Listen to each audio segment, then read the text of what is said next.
have here is Brenda Dardar Robichaux and Monique Verdin from the Houma Nation. Just wanted to make a kind of a footnote that I was down in New Orleans presenting on our analysis of the Maine Wabanaki State Truth and Reconciliation Commission when I came across Brenda and Monique, who did a presentation on Monique's documentary, My Louisiana Love, at this conference. And after hearing the story of the Houma Nation, I knew their story needed to be told, and I thought this would be a perfect venue for them to do that. So I'm going to pass it over to them. It's such an honor to be here, and like everyone said, kind of serendipitously, we ended up at this conference, which I wasn't planning on going to, and then I was asked Brenda and Clarice if they would come with me to present a film that we released in 2012 called My Louisiana Love, which is, I'm not on, okay. It's on. She was on. Yeah, I'd rather that. Sorry, technical difficulties. My Louisiana Love, it's currently on public television, so because of our contracts and what have you, we couldn't show the entire film today, so we're kind of doing My Louisiana Love in pieces, which I've never done before. And I'm so honored to be here with Brenda. She's been a really wise guide and leader for our people, and has much knowledge to offer for this conversation that we're going to have today. This photograph here was taken in the 1920s down Bayou. We were talking last night, and someone, Robert, was saying, is it Pointe-au-Chien or Pointe-au-Chien? And that's debatable. It depends on who you ask. Chien means point of the dog. Chien means point of the oaks. This image is, my two grandmothers are actually in this photograph, the woman in the white and then the woman on the side, and the little man with the hat on towards the end, the second man to the end, Uncle Aubin was our traiteur, our medicine man. And I heard a quote just recently, and I really love it. And I want to say the person who told me the quote said it was from Martin Luther King, but then I tried to do a Google search and I couldn't find it.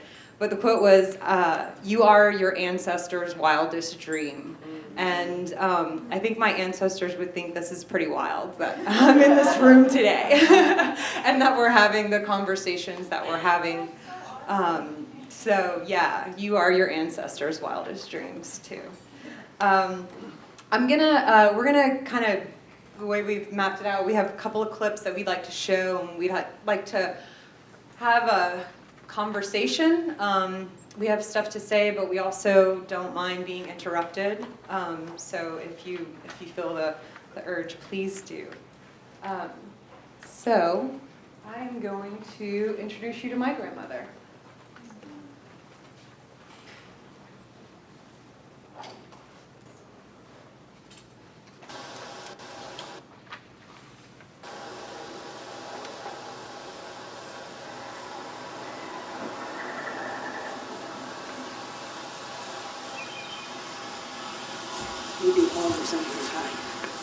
I've always loved being with my grandmother, Matine. I'm drawn to her ways, the old ways of the Houma Indians.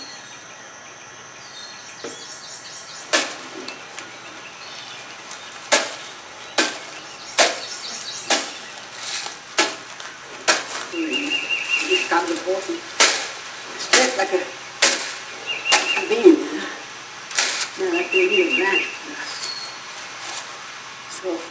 I had a feeling these ways might someday disappear, so I started documenting them. Where to next?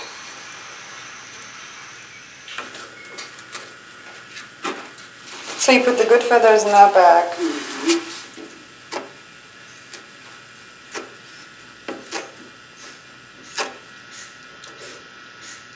Okay, That's the name for tomorrow. There's 5 dogs. Oh, Yeah, oh man. Henry, Joe, Jack, Jim, and Bob. Great. My grandmother lives by the cycle of the moon, planting her garden when it's full and cutting her hair when it's new. She collects rainwater for drinking and bathing. She believes prayer has the power to heal.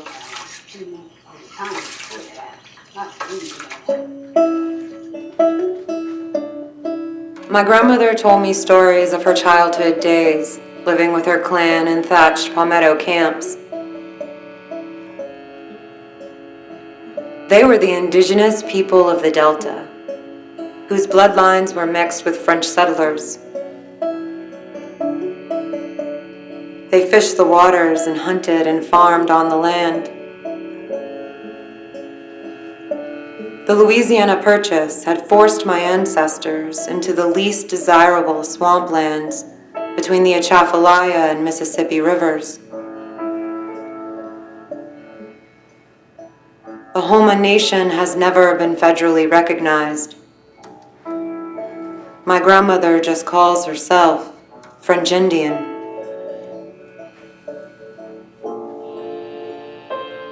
As my grandmother was growing up in the 1920s, the oil and gas industry was growing too, and oil rigs were spreading all around her.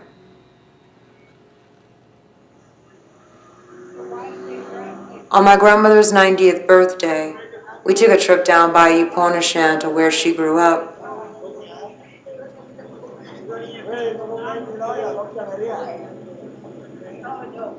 Là, il y avait une maison ici, là, une ici, là.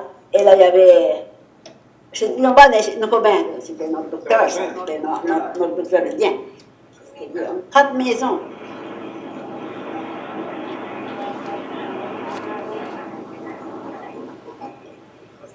We were surprised how wide open these bayous are. Once they were only wide enough for a pirogue boat to pass.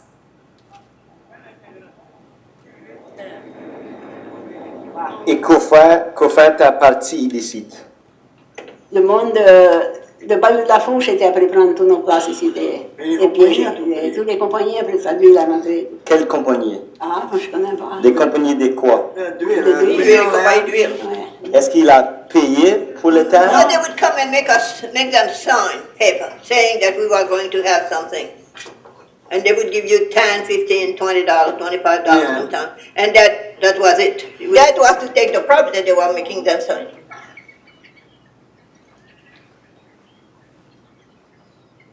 When my great-grandparents marked their X onto those papers, they didn't know how to read or write.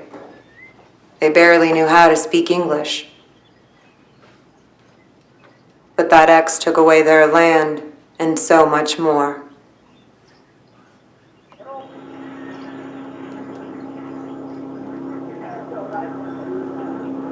Are we heading south right now? From the time my grandmother was born in 1915 to the time I was born in 1980, the oil and gas industry laid tens of thousands of miles of pipelines and dug over 9,000 miles of canals. This web of pipelines and canals helps Louisiana produce or transport nearly 1/3 of the nation's oil and gas supply.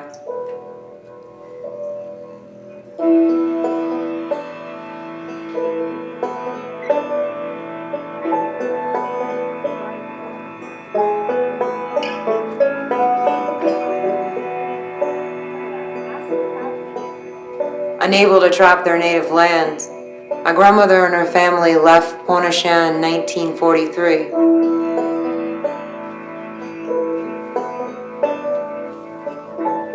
They filled their tank with gas and moved to St. Bernard Parish, 20 miles from New Orleans.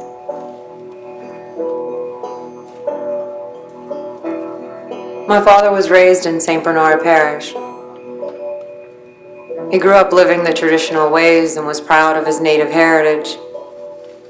But when he started school in the thick of desegregation, He was beaten for his long hair and dark skin. But I mean, it's gonna be fun. But I mean, if we can't go, I mean, if the boat ain't gonna make it, don't worry about it. We'll go with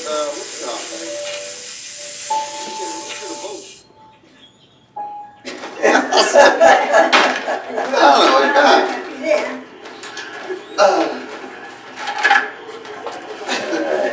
That's a clean.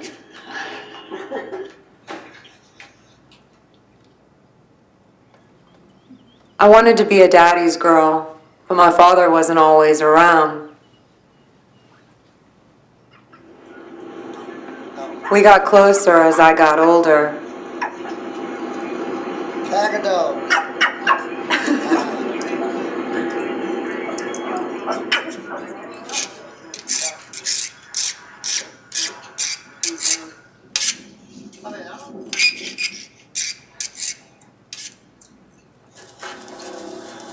Michelangelo. But I know what to do and I'm scared. Anybody else want to try? I'll paint.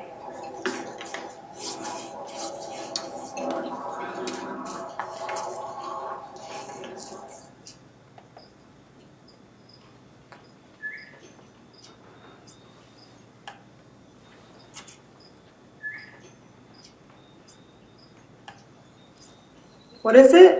Gray hair. They got blue, gray, and the white.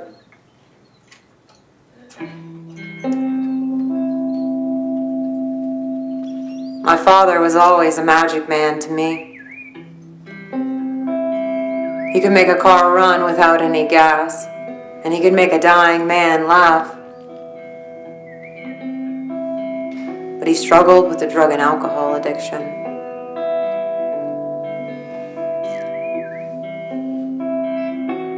My father showed me. Sorry. Oh, Brenda's mic, so I'm gonna kind of resituate the slideshow over here. So Monique's film does a beautiful job of just giving you a glimpse of our connection to land, our connection to our people. And we're called the Houma People. We, as the film showed, were further north. We actually have our state capital, Baton Rouge, that stands for a boundary marker between us and the neighboring tribe of the Bayou. Baton Rouge was that boundary marker. And then we continued to migrate south, and now if you look at that map of Louisiana and you look at it as a boot, we're the toes on the boot. We live all along the coastline of southeast Louisiana. We have 17,000+ tribal citizens living along the coast, still a lot of them maintaining that traditional lifestyle of living off the land. Our people were trappers, they were hunters, they were trawlers, fishermen, and a good many of them would still do that today if the climate wasn't as it is in our community. And so there was a concentrated effort to keep us out of school. As you saw in the video, it wasn't till the 60s and segregation that we were actually allowed into the regular public school system. Before that, there were schools for Indians, there were schools for, there were schools for blacks, there were schools for whites, but no schools for Indians.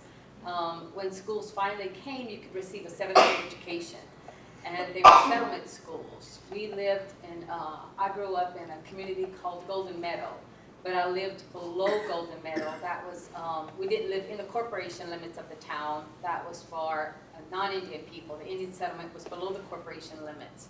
And so there they had a school, but you could only receive a 7th grade education.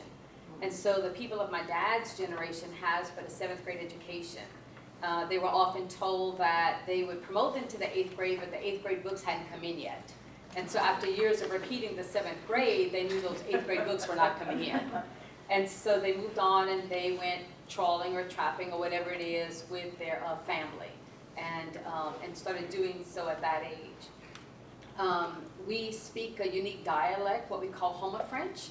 We have some of our traditional Houma words, but because of the French influence, it was easier for us to adopt that French language than it was for the French to adopt our language. So we speak a unique dialect. It's not like a Creole French, it's not like an Acadian French, it's a unique dialect that's really been studied.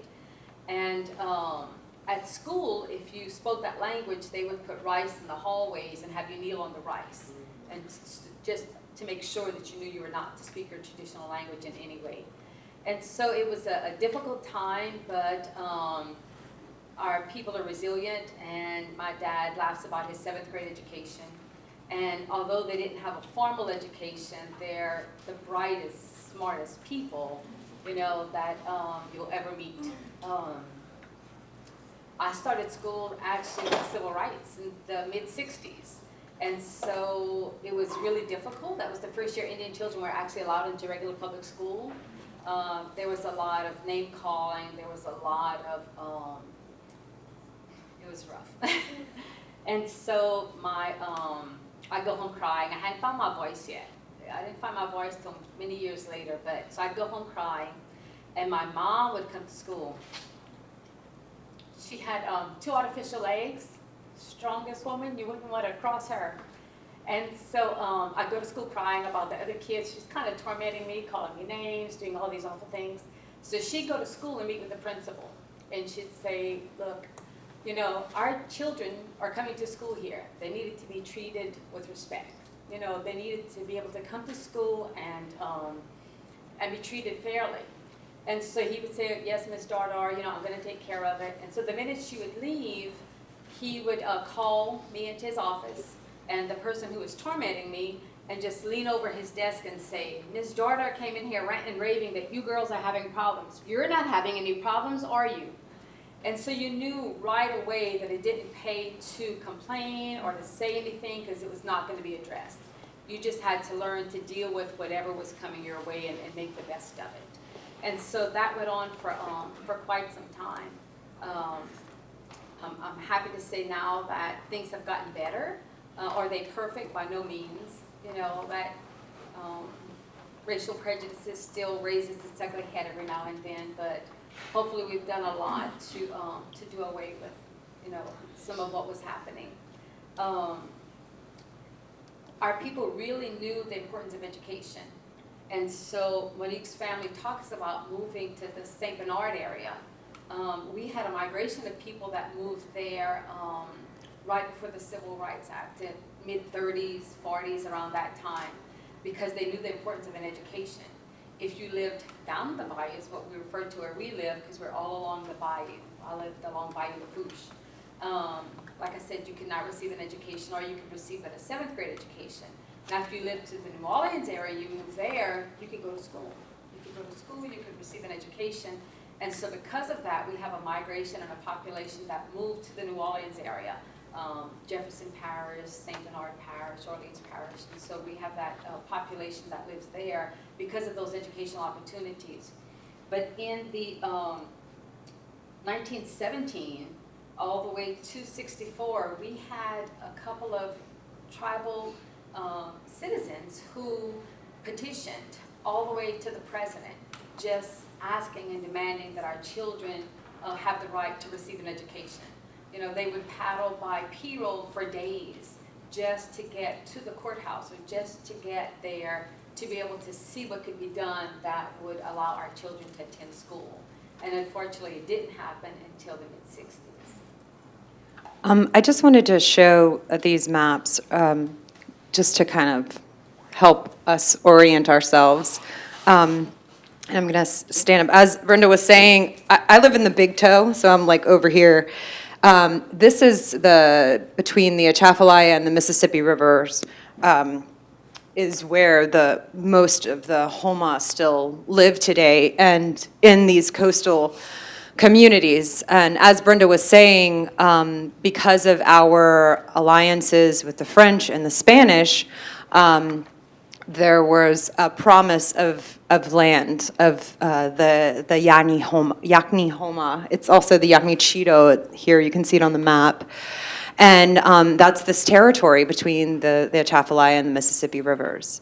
I don't know how many of you know, but 41% of the United States is drained via the Mississippi.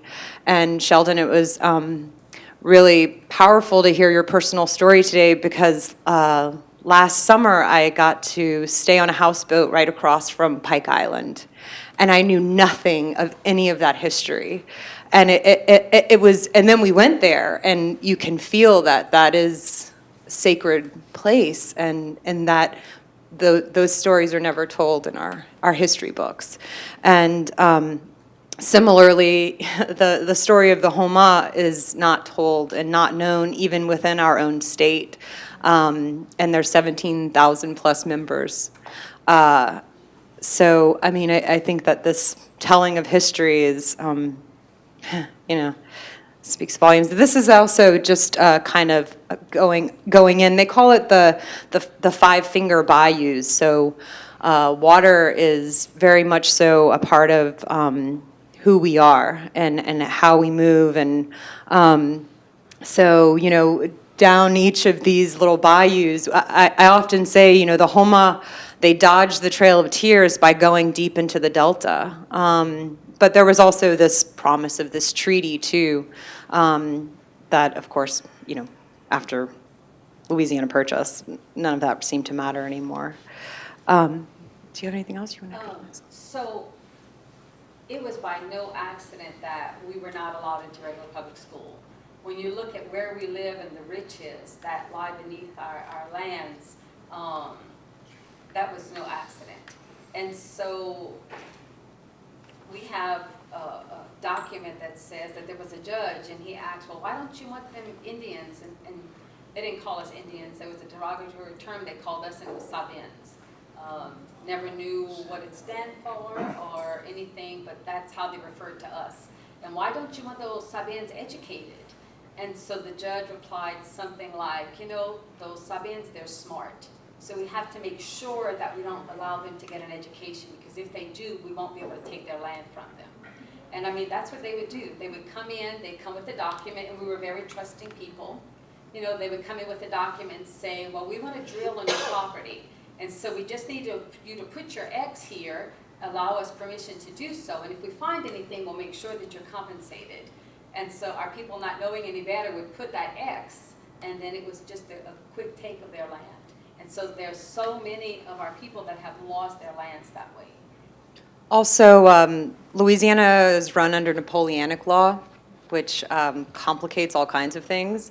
One being that you could not inherit land if you were considered a bastard, so if you weren't registered or baptized or all of that. And there was something else that I wanted to say. I forgot now, but there's a second point, but it'll come to me later, I'm sure. If not, so do you want to move on to the next one? Okay, so we're just gonna. Sorry again. I've never had to do my Louisiana love like this before, but we will get there.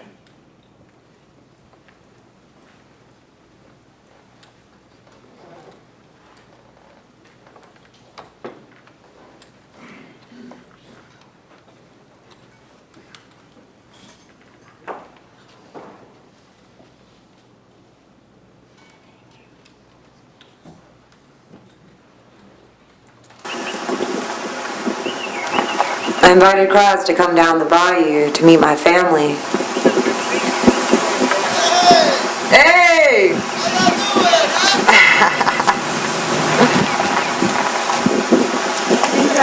This is Mark. Bernice. Hello. Hello, comment la faire, ça va? Ça va? He's a Cajun from Hill Flat. From Hill Flat? Yeah. My family felt comfortable with crowds around. His curiosity was charming. You mange des gras? Hein? You mange des gras? Ah ouais, bien sûr. Ouais. Tu mets ça dans une soupe ou comment tu manges ça? On a fait un tricassé avec des chevrettes et de la viande de crabe.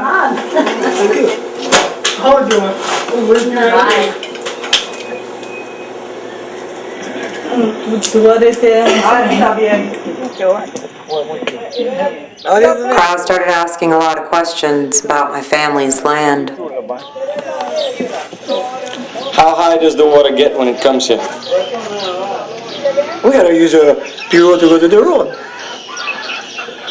You have to use a Pirogue boat to get to the road? To get to the road. From your house? Last year we had to do that. Just a little bit of storm that hit us.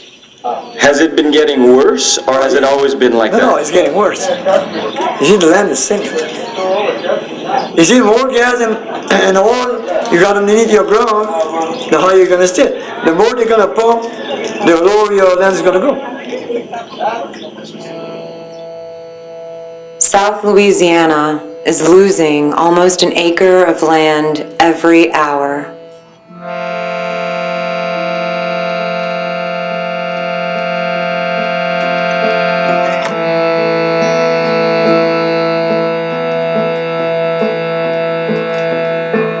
I started to see a bigger story in the photos I was taking of my family.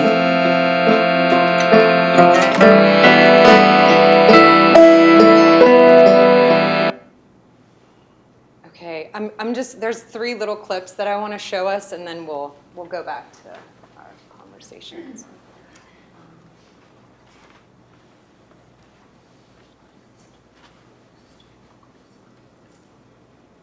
I get to not have to watch all of the PTSD, Hurricane Katrina stuff this time, so this might actually be my favorite screening ever.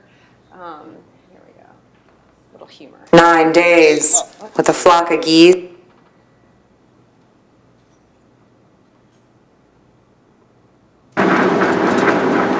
They run a dog down the street. My father survived the storm by camping out on our roof for 9 days with a flock of geese, a pig, a pack of dogs, and a bottle of tequila. And Julio was on the porch, the little chihuahua talking about.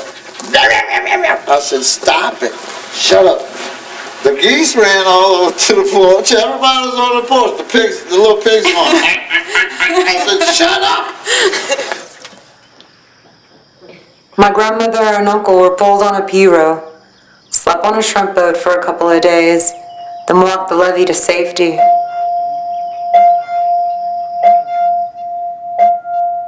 That pirogue helped save my grandmother when she was 90, just as a pirogue did when she was 11 in the hurricane of 1926. Our people have survived the natural cycle of floods and storms for centuries. But now, we face natural disasters in a world manipulated by man.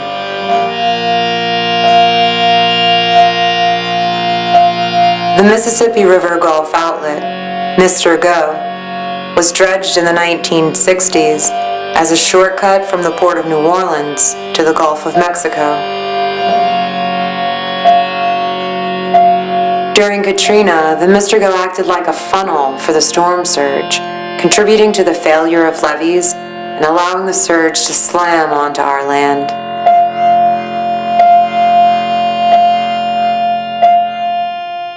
Some of my relatives didn't want to talk about the uncertainty of our future. I agree with you, Ruth, but the thing is that we know that it's Mother Nature, and we know that also it's a man-made disaster as well, because they went in and they cut the canal. You don't believe that the canals have caused erosion?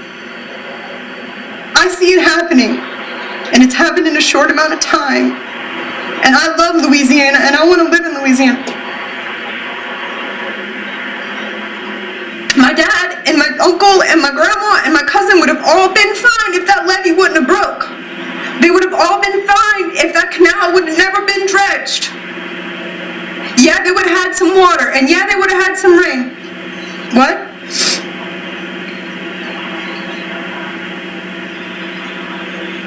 No, you don't understand. This canal, the Mississippi. Okay, I was just trying to. Hello? She hung up on me.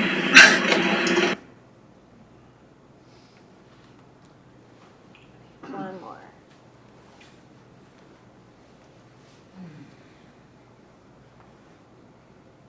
You get to watch it and fast forward.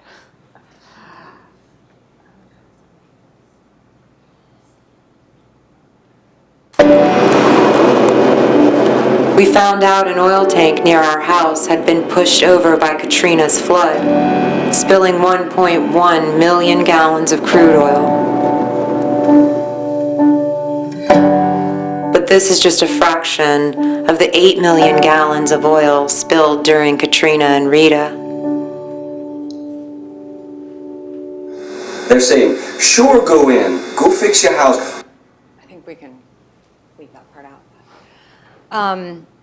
So, we got. Who you were talking to on the phone? Yeah, my cousin Ruth. She had just given. She had just had her baby. Was like 3 months old, you know. And people are always like, "Who are you talking to?" You know, because Ruth is a young Houma woman who's lived on the coast her entire life. Her father is the man who you see early on saying, you know, you pump oil and gas out, it's going to sink. So she understands what's happening to the coast, but we're very much so a kind of people where it's like the mud and the marsh come in, we sweep it out, and we just want to get back to how we were, you know? And you don't want to, you just keep your blinders on. It's like in times of crises, you do what you got to do, and then you just want to get back. You want to just get back home, even if that means you got to go on a boat, you know? I mean, that's... yeah, it's and her mom was really mad at her after she saw the film for the first time. She was like, "She hung up on you?" we were having a heated conversation. So I don't, you know, it's hard to talk about. This is from the USGS, so. This is historical and projected land loss, and as you see, the Houma territory is really red. And we were in the lobby last night, and John was talking to us, and he said, "The land's not going anywhere." And he walked off, and me and Brenda were like, "Yes, it is. The land is going."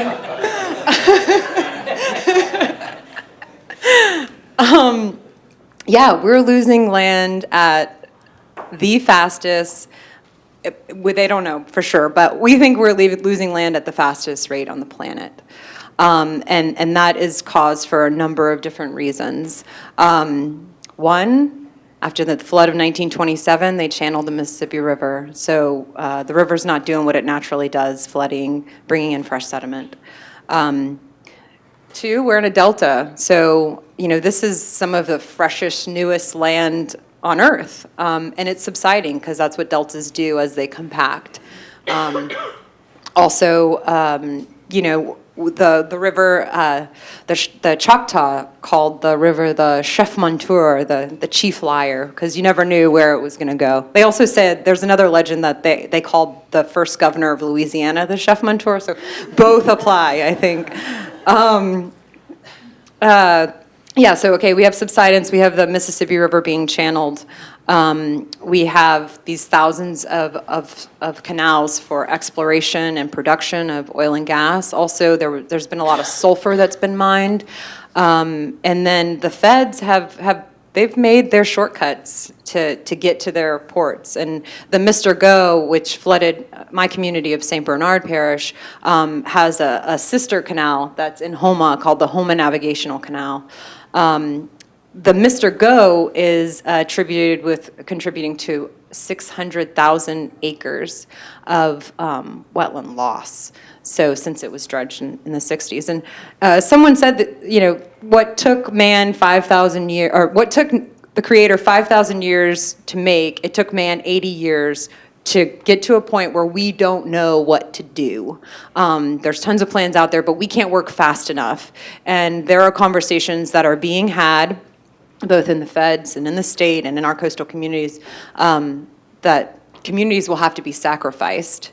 And they're drawing those lines in the sand. They've done that. That's where the levees are going. That's where the canals are. That's, you know, and oftentimes the historic, historic meaning in the last 300 years for the Houma territory of the Yani Chito, the Yani Houma, that, you know, we're left outside of those plans and that protection. But the Army Corps doesn't call levees protection anymore. They're called risk reduction. So let's not get excited about that.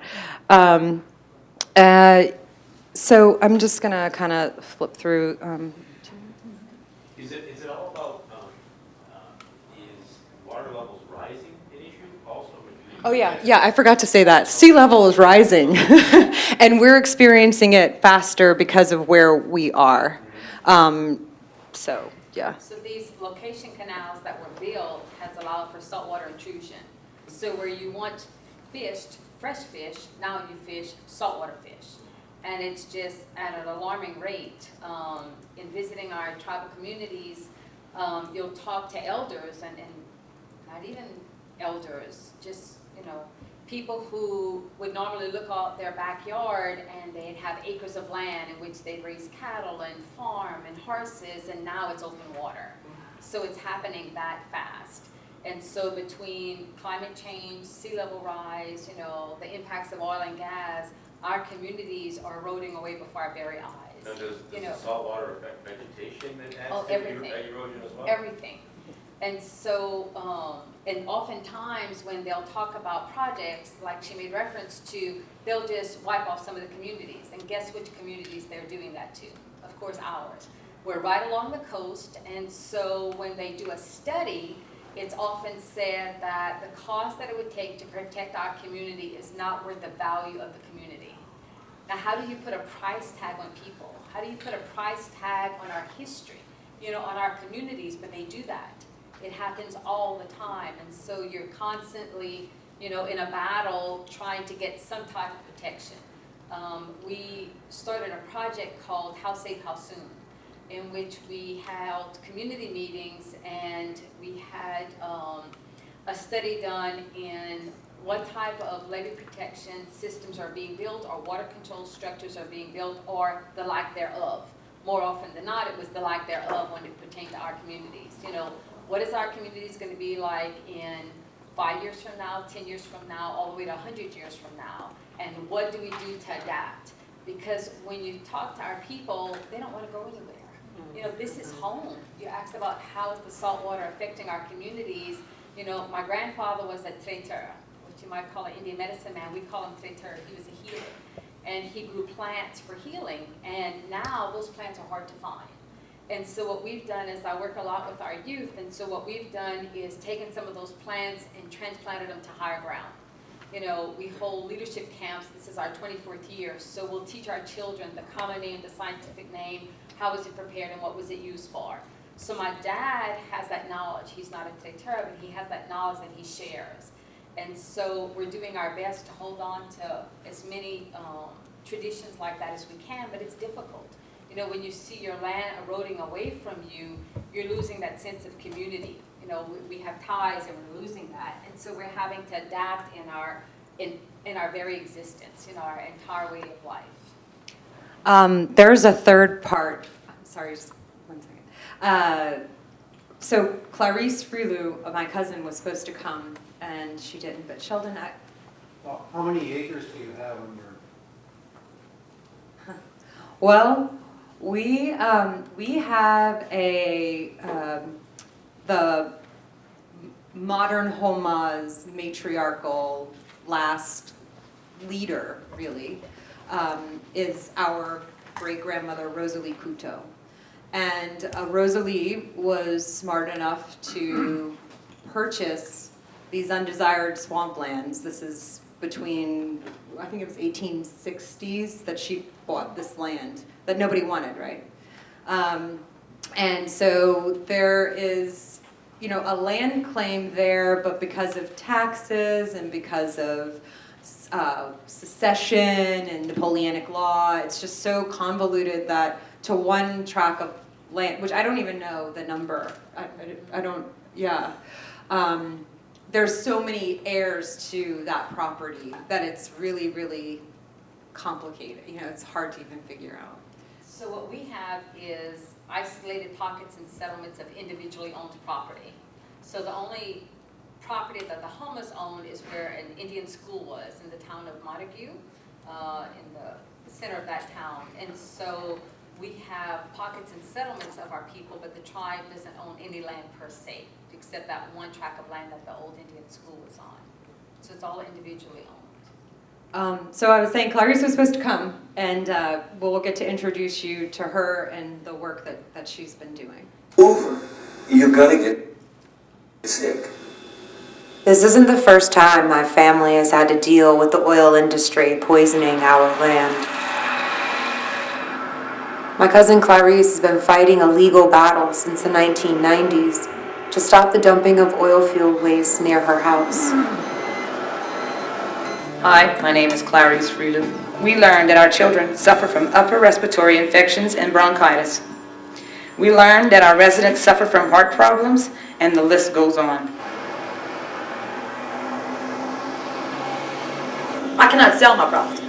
We have no value. You cannot get money to buy my house. Why not? Because they don't want to be liable, because it's not a resale. There's no resale value on our property. Because why is there no resale? Is it like considered condemned or something? No, it's considered an all-field waste.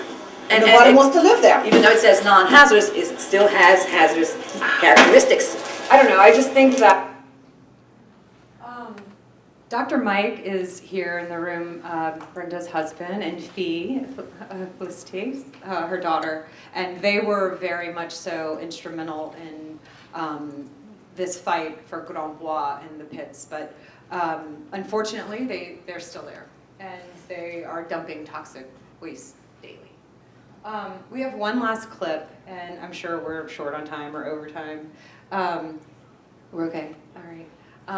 So, yeah, we were getting towards the, what we thought was gonna be the end of the making of My Louisiana Love. And my collaborators and I, my best friend Sharon Lanezo Hong is the director, and then we were working with a really brilliant editor, Julie Malazzi.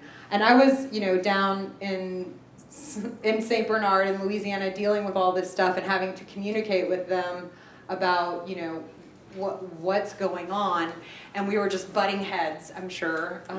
You get into these creative processes and then you're just like, ah. And so my friend Sharon calls and she's like, Monique, did you hear about this oil spill thing? And I was like, no, I was down there yesterday, nobody said anything about it. So we thought, oh wow, right? I mean, it's the perfect ending.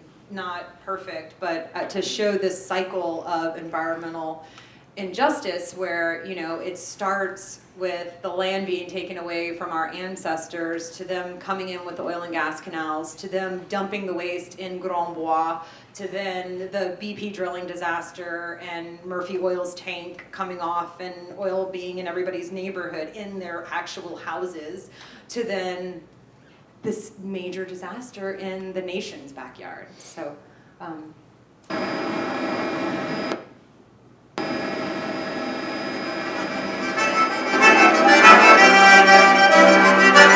days after BP's oil rig explodes off Louisiana's coast, I'm at a boat blessing to open shrimp season. No one's talking about the oil leak.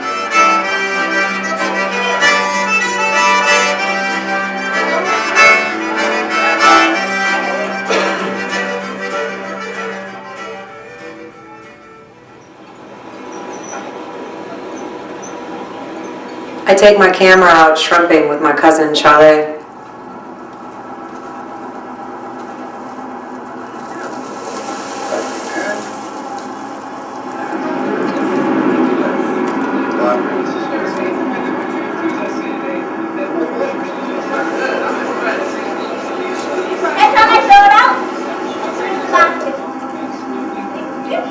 This may be the last healthy catch of the season before the oil does its damage.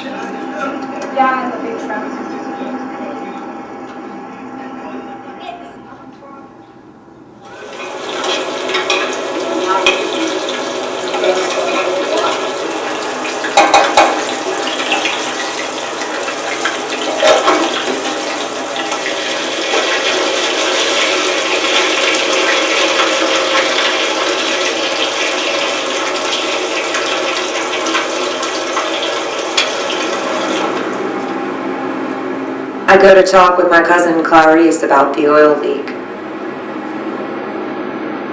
When you gotta go out there, it's gonna be a nightmare. It's gonna be ugly, because it's gonna affect a lot more than just our marshes. And it could be killing our shrimp. It will kill our shrimp.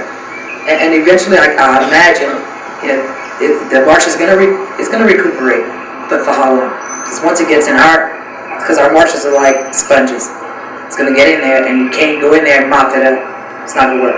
Either you have to remove the marsh or let nature take its course, and how many years that's gonna take? This is gonna be waste all, whatever they pick up is gonna be waste all. Well, where do you think this is gonna go? Oh, in my backyard. They're gonna send it here, and then we're gonna have to fight that again. We go to hear a BP representative speak to the community. How can we expect a guarantee from BP? When this bill is cleaned up, we're not going away. We're still going to be drilling out here. We're still going to be employing people from Terrebonne and Lafourche Parish to work offshore. We're not going to stop drilling in the Gulf of Mexico after this event is over with. This is the best place to drill in the world right here. So we're not going away.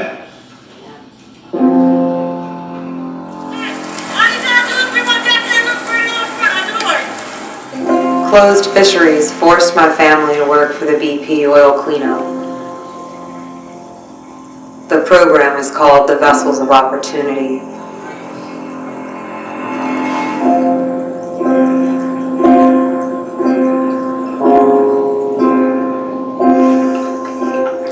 Oil seeps into our wetlands.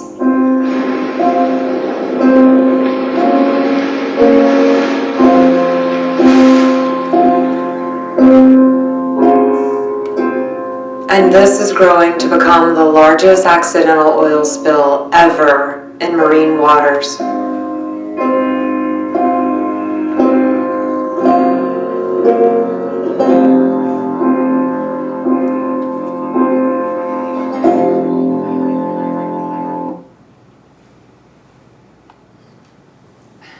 When we were talking last night, I was like, wow, from colonialism to corporations, And I think that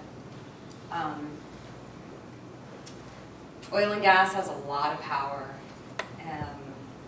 and it's, I always say that the Houma should be like, as wealthy as the Saudi kings, and we've got the worst of everything. Our people are plagued with cancer. Our education system really sucks. Our poverty, we're a blue-collar coast. Louisiana is a blue-collar coast. There's, the majority of the people are right there at or below the poverty line. And our only options for work are tourism or oil and gas, or in some way you're, being supported by the oil and gas industry, because that's it. It's really sad to see the impact they've had on our communities and our lives for generations, like we said with the location canals, and anytime we've tried to take them to task or challenge them through the court system, we've always lost. Our tribe has been in the federal acknowledgement process for 30 plus years. And we have letters on file from Louisiana Land and other oil companies just lobbying against our petition for federal recognition. And so in reality, I don't know that it'll ever come for us because they're so powerful. This same community that Clarice was in, they were going to build a refinery. And so my husband was in the back as serving state senator at the time, and I was serving as principal chief, and they called to say that as they were doing their survey, they dug up what they thought was 3 skeletal remains. And so we went to the site, and they called for a meeting with us, and I immediately began to cry and didn't know why. I was like, why am I feeling this way? I really couldn't see what was going on. It was just this little square patch of land, about a foot square, but there was beautiful oak trees and this body of water running, and I didn't know what was going on. And so fast forward a little bit, we decided to go into conversations with them about how this would be, handled, and what would we do, showing honor and respect, And so fast forward, I get a call from one of the people working and said, yes, we have the 30 bodies in a box out of state and we're going to study them, then we'll get them back to you. So what do you mean you have the 30 bodies? There was 3. Then she realized, that they were doing this and not telling us. And so they wanted to study the remains. And so we filed an injunction to get them to stop, to have them brought back to us. And when it worked its way through the court system, they said that because we were not federally recognized, we had no more claims over the remains than any other community or civic group that there was. And so they got us out of it completely and gave it to a traditional Indian group, they called it, to reinter the remains near the site. And now you can visit, but it's in a fence with a lock and key. And so that way it was out of the way for all of the refinery that they wanted to build. And so many times they've used this non-federal recognition status against us. And it's something we've had to deal with, whether it's recovering from hurricanes. We showed you a little bit of the hurricanes earlier. Our population was impacted by Katrina. The communities that lived in the New Orleans area that I told you moved there because of educational opportunities. Fast forward just a couple of weeks, Hurricane Rita hit the Bayou communities. So when you look at both hurricanes, half of our tribal population was impacted one way or another. When it came time to provide assistance, we did not receive any help as a nation through FEMA or any other organization like that that's supposed to be out there to help us. And it's because we were not federally recognized. So all the help that we got was on an individual basis. My husband's grandfather had an old general store that had been closed for over 50 years. So we cleared it out. He took a weekend, just got rid of everything in it, said you're going to need a place that we can provide services. And so we started receiving goods and donations from Indian country. That's who really came to our aid in the beginning and throughout this whole thing was Indian country. Just really helping us with anything and everything we needed. And so we were able to rebuild homes. We were able to meet emergency needs. We established what we call tent city in our yard. We had 80 tents at a time, just people camping out in our yard, volunteers from all walks of life, doctors, lawyers, self-proclaimed hippies, camping out in our yard. I couldn't tell you who they were at any given time. I could tell you this is a faith-based group, this is a university, a school, whoever they were, came in. We would match the needs of the community with the skills of the volunteer, and that's how we were able to recover. It was not Red Cross, it was not FEMA, it was none of those. What FEMA would do is they would go to the neighboring tribe of the Chittimaches, the Tunicas, and the Cashadas and offer them assistance when they weren't even impacted. But they were federally recognized and we were not. And so at one point I had, the FEMA gentleman kept coming into the old store and he'd say, wow, this is really good work you're doing. This is really grassroots work. And I said, and what are you going to do to help me? Well, I can't do anything. My hands are tied. You're not federally recognized. So what he was doing was coming to the old store and just checking off a box. I visited the Houma, and checking off that box. After the second time he came, I said, look, if you're not going to do anything for me, you're wasting my time. Get out my way and get out my store. I have things to do. And just threw him out, and he was kind of surprised, but we didn't have time for that foolishness. Don't come in and give me lip service if you're not going to help me. I have a tribal population that's homeless at this point. And so Red Cross was the same way. They would go down into the communities, but they weren't going into the lower bayous where we were. They were servicing other people in the communities, but we're along the bayous. They weren't getting that far. And so people were having to travel an hour, you're trying to gut your home and clean it and get back, having to travel an hour just to be able to receive services. And so I went there, telling them the same thing, you're not reaching our people. We're along the bayous, you're not reaching our people. And so it was a challenge to get them to work with us. And finally I got their attention. And I was asked to go to a meeting in Washington at their headquarters. And at this meeting, they were all patting each other on the back, saying how much of a wonderful job Red Cross was doing in meeting the needs of the people along the Gulf Coast. And so as they're talking, I'm thinking, oh shit, this is not my story. They're definitely not meeting our needs. And so when it came time for me to speak, I told them exactly what had happened and what was going on. And so it got their attention, and then they came and offered assistance. But they asked, where are you, what do you need? Well, by then I had met the emergency needs. Our community, our people, our staff, everybody, we were able to meet those emergency needs. So I said, now we need beds. They're at a point where it's like a mourning process. First you have to gut your home, and then you have to clean it, and then you need to refurnish it. So we're at a point where we needed beds. So they said, okay, we're gonna send you some beds. They sent me these Red Cross cots, these burlap kind of metal cots, and on top of it, they wanted me to sign that they were giving me, say, 500 cots, and I was accountable for each one. So after the need wasn't there, I was to collect all the cots and return it to Red Cross, or I would be held financially responsible for them. So you know what I told them they could do with their cots. Needless to say, we didn't use their cots. And then they said, oh, well, we'll take that back, you can have them anyways. And so, it was just an insane time, and, but we survived it. We were able to survive it. But with each one of these challenges, your community gets weary. You can be resilient, but we're tired of being resilient. We need something done. And so fast forward, you have Gustav and Ike, 2 more hurricanes that impact our community as much as Katrina and Rita, but you didn't hear about it because New Orleans wasn't impacted. The reason we had gotten so much attention is because New Orleans had failed so miserably. All the processes that should have been in place to help failed miserably, from leadership on down. And so when Gustav and Ike came, well, let's see if New Orleans is going to do any better. When the hurricane didn't go there, the media left as well. And so we were left kind of on our own to recover from that.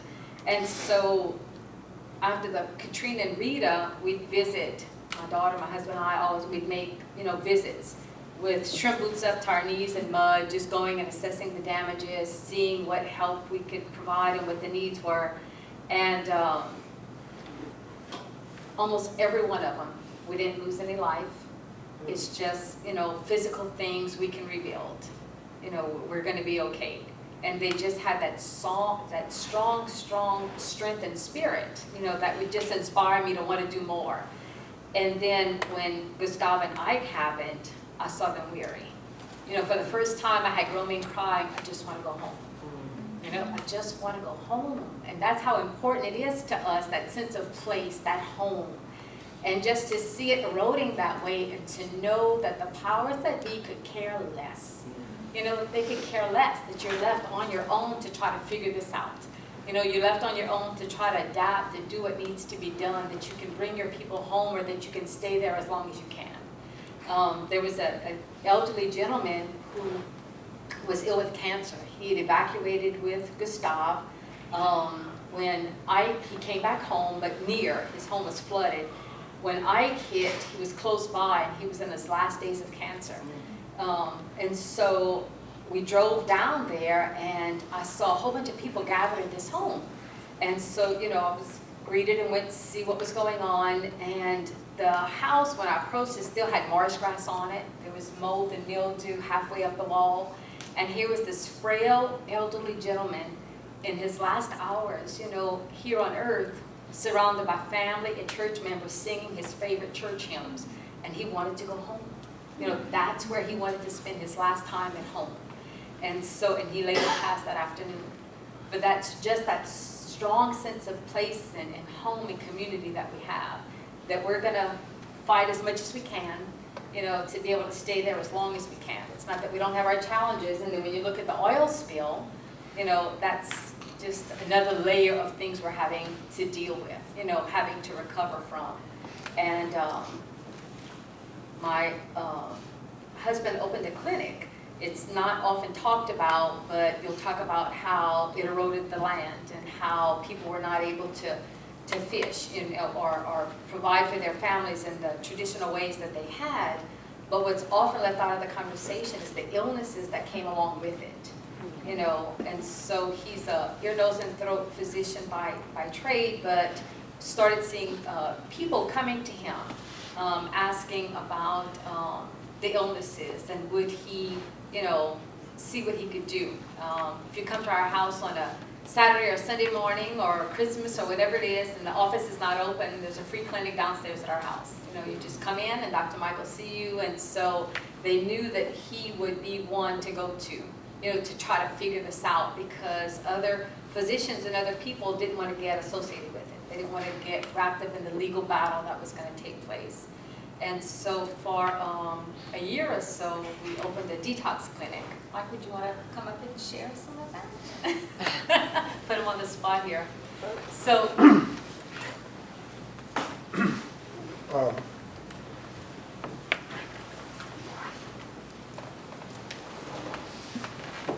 Brenda and I were quite skeptical about this. We had somebody that, it's a long, complicated story, but someone called us and said that we've got a technique that we can use to treat people, and it'll help the people that are ill. We were desperate. Nothing worked that we were trying to treat people for. I've been a doctor since '71, and I saw people from the spill from Florida, Alabama, Mississippi, and Louisiana that were ill with things that I had never seen before and nobody else had seen before, and nobody knew how to treat. So Brenda and I got together and we weighed the pros and cons of working with this gentleman who came down and offered to finance a treatment program. And we hired an attorney who's told us not to get involved with it, but we were so desperate to help these people that we actually got involved with it. It was a remarkably successful program. But the bottom line is that the program working and not working is beside the point. I challenge you to look at the federal record and try to find a single reference to someone being sick from the spill. And I guarantee you're not going to find it. It does not exist in any of the court documents. The federal judge involved in this case, I sent him 6 registered letters, described everything we had done, all of our proposals and all. We were completely ignored. And the only reference they have to our involvement with this was critical references that we made claims that people were ill that really weren't ill. And they had all these specialists and all these scientists that refuted this. And yet we've got a whole bunch of people that I treat on a regular basis that are currently on Social Security and all because they're permanent problems that they have for the rest of their lives. Quick note, Indian note. It was Brenda's last day as principal chief, and there was an elder member of the tribe who had just retired from the oil field, and he got up at that meeting, this last meeting, and he stated, whatever you do, any of you that get involved at the spill, wear good equipment, wear gloves, wear Tyvek suits, make sure you get some good boots, not some cheap boots, and so forth and so on. He knew, this elderly retired oil field worker knew what BP was lying about. When you heard Ms. Verdin talk about this BP man giving instructions on how safe this was, and it was the dispersants they used was safe as Dawn dishwashing detergent and so forth. Correct, right? Yes, correct. It was a dispersant. But the oil itself is toxic. It's highly toxic, and I don't have time to go into it. It's a really complicated thing. But anyway, it was a tragedy, and the tragedy is we don't know. Nobody knows that this actually exists. They're having the same problem in Santa Barbara. Those of us who worked with this, when we saw pictures of people in Santa Barbara walking in the oil, barefoot in Bermuda shorts, cleaning up this black pitch oil, they're going to get sicker in hell. There's going to be about 25% of them or 15% of them that work in this are going to get sick. That's what we saw in the Bayou country that we do well with. So, One more thing. Tell them about our meeting in Houston, about the use of dispersants. She's mic'd. So we went to a meeting in Houston, and they had all the high-ranking officials with BP there.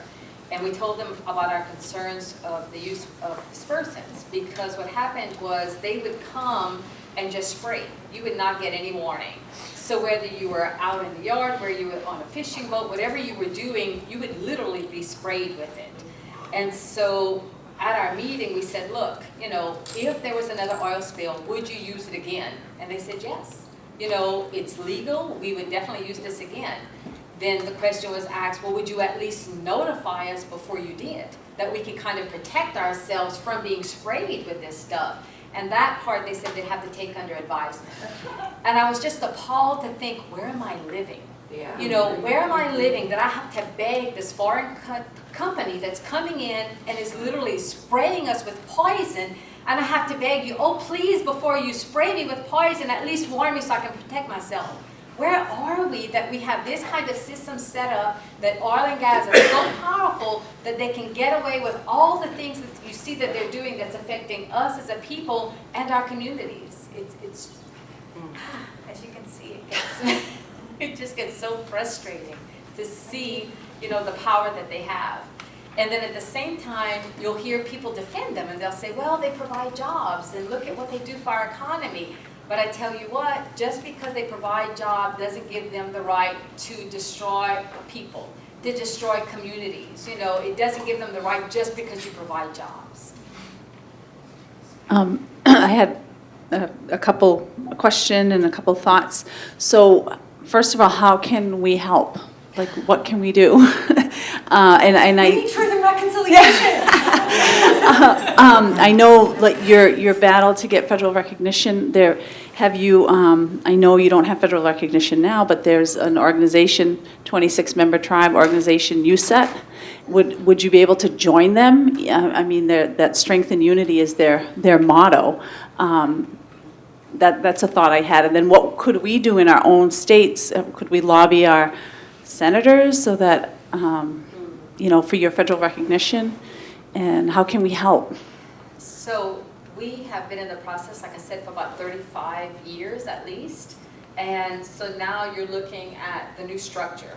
You know, everybody's probably aware of how they're starting this new structure with the federal acknowledgement process. It's been stalled a little bit right now, and so we feel like that's one of our best chances at becoming federally recognized.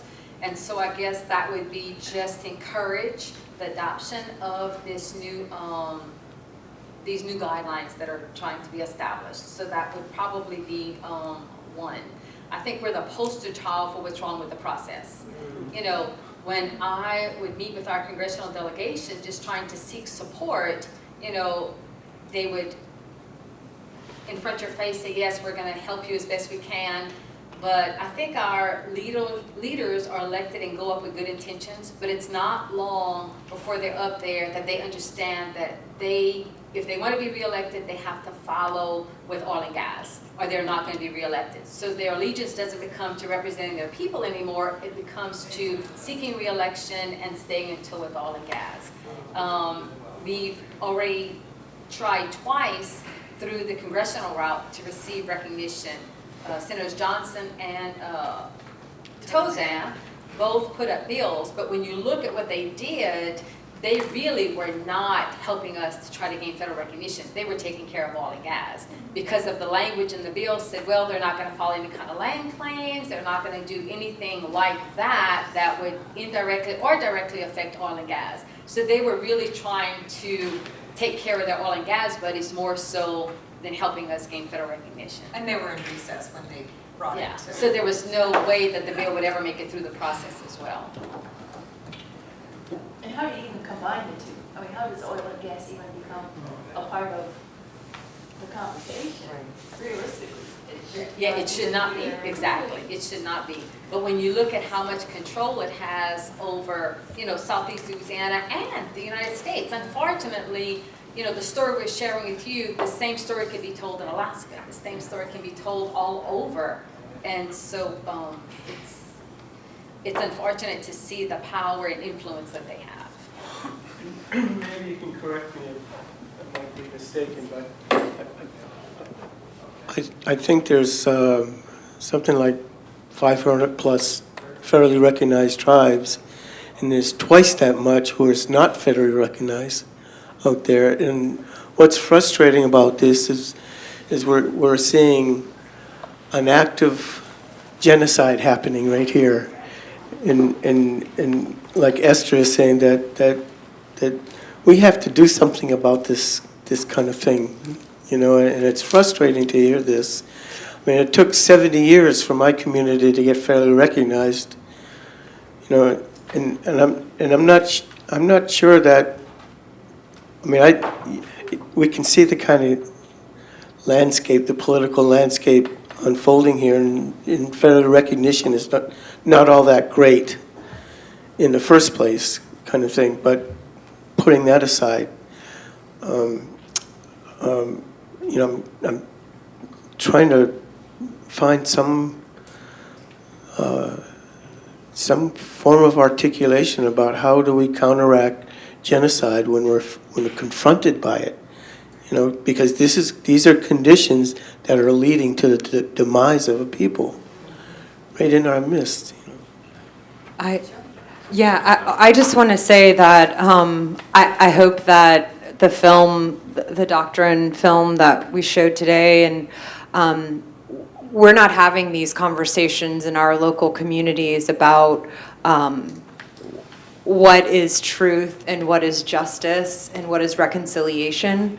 I think that our main, our leaders, not all of them, but those who are working for the United Houma Nation are really, that's their horn, is that we need to get federally recognized. We recently trying to get our women together because we feel like we need ways that we can communicate, that we can educate, that we can advocate for our, because we're scattered over these 6 parishes, which are counties, and we're disconnected. So how do we have voice together? But how do we know where to start from, where we're coming from? We're Bennett asked the same thing when we met him in New Orleans, was what can we do? And we're like, we're not really sure. We keep telling this story, and I think coming here, it really flipped my world upside down and has really been so much and really powerful. And I hope that this conversation I can have with the people, and also to connect with other communities who are doing great, powerful work. We're open to ideas. Well, the federal recognition issue is challenging on a whole bunch of different levels. We're here, the name of the program is From Doctrine to Declaration. The Declaration of the Rights of Indigenous Peoples is somehow being undermined by the United States. And the fact that you had Ms. Bledsoe show up representing the United States at the UN Permanent Forum a month or so ago, and she uses this definition of an indigenous person as our, meaning the United States, in a possessive, as Stephen Newcomb is so quick to point out, our federally recognized tribes. Well, how the hell does the United States get to decide who is native, who's indigenous or not? The Shinnecock spent $33 million to get federally recognized. 30 years and $33 million. Gabby, you guys are going through a bit of a process. There's a state. 1978. We filed in 1978. And the question is, recognized as what? And I think that is, that has to be the question. To be acknowledged, Palestine wants to be recognized as what? And then you look at the denial. I spoke at a conference at Arizona State University a year and a half, maybe 2 years ago. And the name of the conference was Fixing the Federal Recognition Process, which, by the way, is not getting fixed. Washburn made an announcement just fairly recently saying, ain't happening now. And everybody down there, all the federal representatives that were down in Arizona State University were saying, now's the time, it's now or never. With the Obama administration, hip hip hooray. But again, it comes down to the question, recognized as what? And this gets pitted against 500,000 Hawaiian people, Kanaka Maoli, that they're trying to force into be federally recognized as an Indian. So forget about everybody else. And again, 566 federally recognized tribes. Do you know how many of them applied for federal recognition? Almost none of them. There's only been what, 3, 4, 5? I think it's 17 have been recognized since 1978. Through the process. Everybody else, their existence has been diminished from those free and independent peoples to a federally recognized tribe, band, or nation of Indians subordinate to the laws of the United States. So, and of course, sometimes it's easy for people to say, be careful what you wish for. We fully understand what your circumstance is. But I sit here not as a federally recognized Mohawk, because there are no such thing as federally recognized Mohawks. There's the St. Regis tribe of Indians, but that's not the Mohawk people. That's not the Mohawk Nation. So when you ask the question, why don't we do more? Why aren't we establishing better relationships with each other? Instead of letting the United States dictate who's legitimately Native, who is legitimately Indigenous, why aren't we doing it? And I'll tell you one of the reasons why is because there seems to be this competition sometimes. And again, we become our own worst enemies. I've listened to people say, you know, who kind of cast aside all those non-federally recognized tribes are always gumming up the works. You know, even when Ross and I came down here in 2010 on the UN Declaration of Indigenous Peoples consultation for them to revisit the whole thing. There was the federally recognized tribes, and then there was the non-federally recognized tribes, even in that conversation. So I guess the question is, why aren't we raising more noise, even through the UN Declaration of the Rights of Indigenous People, to say, hell no, they don't get to decide? And maybe part of the question has to be, we've got to raise some noise about not allowing the United States to be the arbitrator of who is and who isn't Native, who is and isn't Indigenous. And that, when you want to talk about implementing some procedures within the UN Declaration of the Rights of Indigenous Peoples, well, stop letting Ms. Bledsoe get up there and speak with her brown face that she somehow is representing the United States, but she just happens to be Winnebago. And I'm not condemning, I don't know the woman. But there's a certain level of resentment that I have when I hear this kind of thing. And that's quite strategic. Well, and that, exactly. And I think when we see, you know, Native people who are working within an administration, and there ends up being a conflict. And I'm not saying that people who work within the federal government or within the state government that they're evil. I'm not suggesting that I'm not even suggesting they're on the wrong side. But there's certainly a conflict of interest there, especially if they're hired under a specific administration and and all of that. So I mean, as I can sit here and say, well, be careful what you wish for. But I'm saying, no, don't be careful what you wish for. Wish for it all.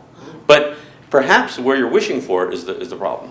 I mean, call us out. Call the rest of us out. Call every other of the 566 federally recognized tribes, if you will, and everybody else. But everybody who's involved in any kind of indigenous movement. There is no reason that you guys are being roadblocked, or you, Gabby, or anybody else. You know, there's no reason that somehow we're allowing somebody else who has a specific interest in, you know, frankly, us fading away, to be the arbitrator of who is and who isn't. That's my opinion. That's the short version, right? Yeah, that's the short version. Now don't get me going. You can keep going.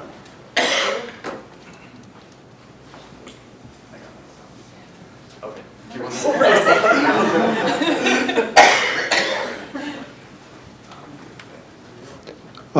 My question, well, number one, you know,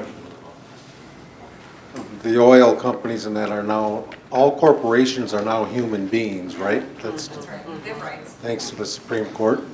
More than indigenous people. Yeah. My question is, how can we help in terms of, well, what happens when another hurricane comes and you need help? How do we notify you? How do we get a hold of you? My other question, I guess, was there's other nations that are recognized close to you. What are they doing? How are they treating you? Do they treat you indifferent, or I guess those are two of my questions. But I guess the third one would be, if we hear that there's a hurricane heading your way, how do we connect with you to help you?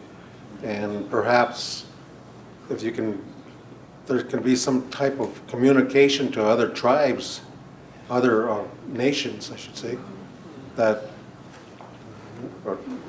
we need your help. A hurricane's going to come away. Can you help? You know, and in other words, some kind of preparation to our other nations and across the country that came eventually to help you. Are you still connected with them? Is there some type of communication to help?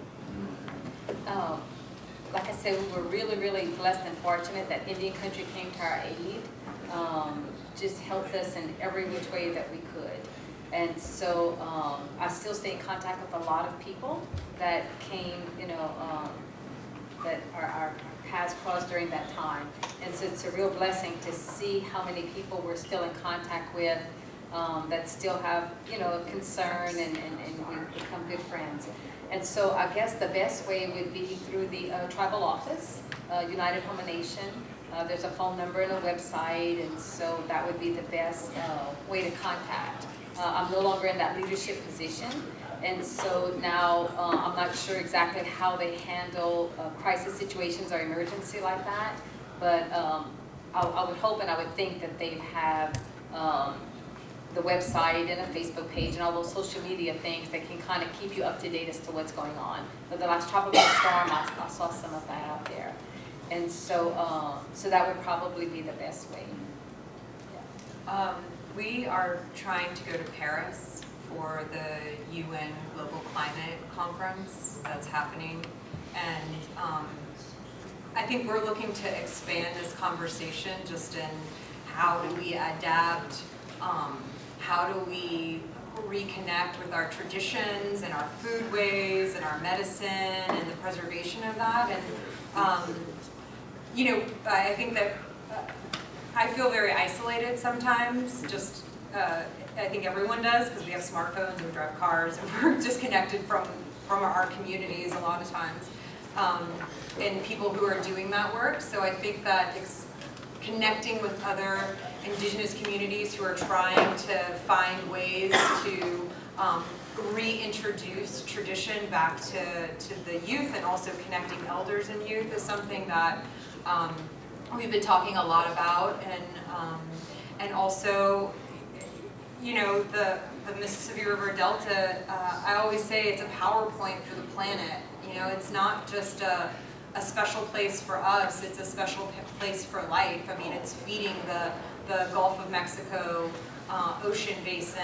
It's a major migratory flyway. We're getting your water, and we're sharing the same. So how, it's not just sacred for us; it's sacred for everyone. And I think that people. And I have the clip I might show, maybe we have a minute, but when I travel, I've been traveling a lot with the film over the last couple of years, and I'll tell people, Indian from Louisiana, and they're like, oh, like a Mardi Gras Indian. And I'm like, no, not like a Mardi Gras Indian. And I think that people have these stereotypes of like what Louisiana is. They don't recognize that we're from the mouth of the river to Baton Rouge. That is one of the major, if not the major port in the world. A third of the nation's oil and gas is either being produced or transported via Louisiana. The migratory flyway, next to Alaska, we're second in seafood. So those things, just letting people know that like Louisiana matters for more than crawfish, Bourbon Street, and Mardi Gras beads. That is really an important message that you can share with people too. Because I think that often there's a storm coming and people are like, well, why do those people live there? You get that all the time. You should go live somewhere else. And we're, there. I won't buy property right now in the parish that I live in, because 20 years from now, I don't know if I'm gonna want to live there or if I'm gonna be able to. We're one storm away from not being able to go home. It hits just right. And I can be found too on the Facebook, or I'm easy to find, and so. Is there some place that we can see your film in its entirety? Unfortunately, they don't have it online anymore, but it is broadcasting. Like, I got a message the night that I was supposed to get here. They're like, you're on TV again. They never let me know, so look for it. It's through American Public Television. So My Louisiana Love is the name of it. And also, we had talked about, at one point, my collaborators and I had talked about doing a trail, like, doing a little journey up the proposed Keystone Pipeline to try to connect with other communities that are along the way to try to have, it's like, okay, well, we know what you got coming, so let's talk, So in any way, or people that you know who might be interested in that, we would be very interested in sharing the film, sharing our story, and connecting. Maybe we can help you make that charity, somehow we can help fundraise and make sure that you guys get that word out too. And there's also the women who do the water walk. Yeah. Right, the water walkers. Yeah, they actually came to our community. Yeah. We got to visit with them, cook them dinner. I don't know if this is on it.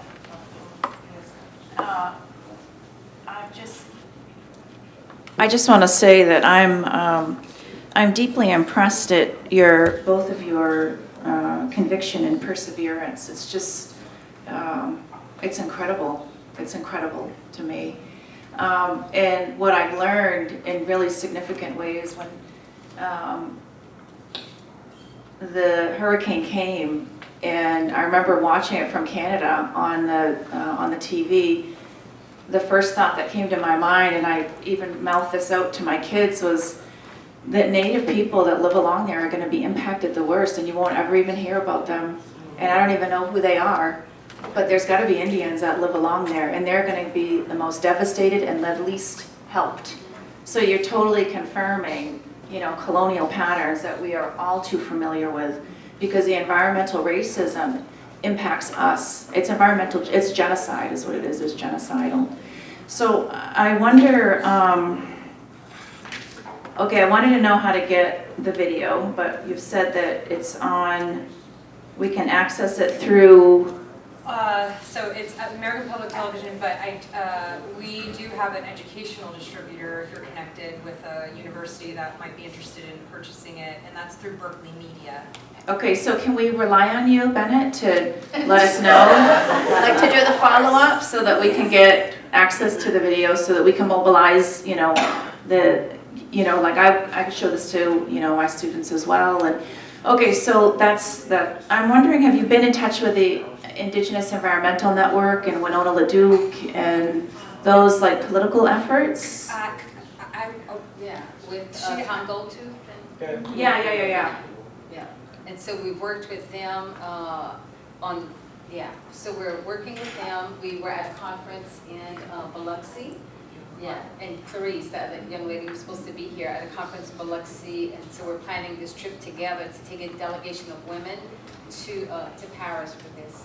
Oh, that is through the IEN, okay. Yeah, and so we're kind of working with them. They're not funding us or anything. We're kind of on our own, but we're going to collaborate and work together to try to get there.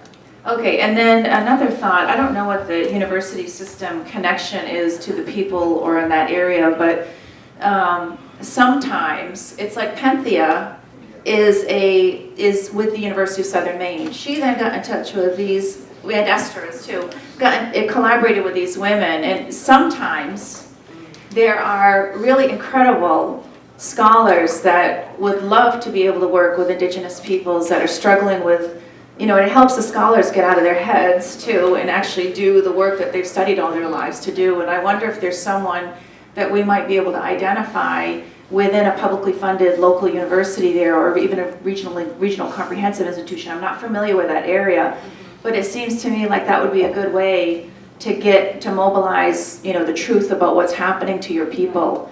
It looks like you've already thought of these things and maybe you've connected with someone, but... No, but I mean, there's always room for more collaboration, for more networking, and so that would be wonderful. Okay, and looking back on what you've done, I mean, it's incredible the work that you have accomplished thus far, and I want to know from you what has been the most, like what has been a highlight and a strength in retrospect as you looked to this point that has fed you. I mean, has there been a person that has really, come forward and totally knocked your socks off, or is there an attribute, like what's fueled you to continue doing this? My grandfather, who was the traiteur, who was the healer, my mom, and our kids. Our youth is what really, really keeps me going. I worked for the federal program Indian Education for 32 years before I retired. I started working for Indian education right after high school. When I graduated from high school, you could take a college-bound track or a homebound track. I took the college-bound track knowing full well I wasn't going to college. You know, it was a great accomplishment at that time to have a Houma youth graduate from high school because I was the first generation, remember, to go. And so college was never an option. It was, like I said, it was a great accomplishment. So I started working for a program called Indian Education right out of high school. Started out as a para, and then I was a secretary. Before it was over, I was the director and cultural resource specialist. Now, I didn't get any difference in pay, even though I was now doing the budget and the objectives and writing the grant and doing all of that. I was still getting a secretary pay because I didn't have a degree. Now, other teachers who were running the programs the same way I was had teacher pay made 2 to 3 times what I made, but they couldn't have a secretary running a federal program, so they gave me a title without any pay. And so, but what that did for me, it was a blessing, because my payment came in the programs that I was able to develop for our kids. My payment came in seeing some of our shy kids embarrassed or afraid to say their Houma because of the discrimination that they were going to face, become proud of who they were. So you can't put a price tag on that. So that's been my payment this entire time. I started a leadership camp. This year was our 24th year, in which we have a day camp. We take pre-K to 5th grade. We teach them academics through cultural activities. If you're learning how to do Houma basket weave, you're learning math. If you're learning how to do traditional medicine, you're learning science. If you're learning beadwork, you're learning math. And then the other camp we do is a camp in which we take them away. Our high school kids, we do mock tribal consuls, giving them issues that's facing the tribe to date, that's facing our people, and how do you see solving that? We'll go in, you know, character, and they'll elect the principal chief for the day, they'll elect the tribal council, just like the way our structure of our tribal government is set up. And then we'll give them issues of, you know, recognition, recovering from hurricanes, oil spill, environmental issues, tribal enrollment, just all those issues. And I feel that oftentimes we don't acknowledge their thoughts and ideas in solving some of these issues. You know, and so we always want what's better for our kids than what we had.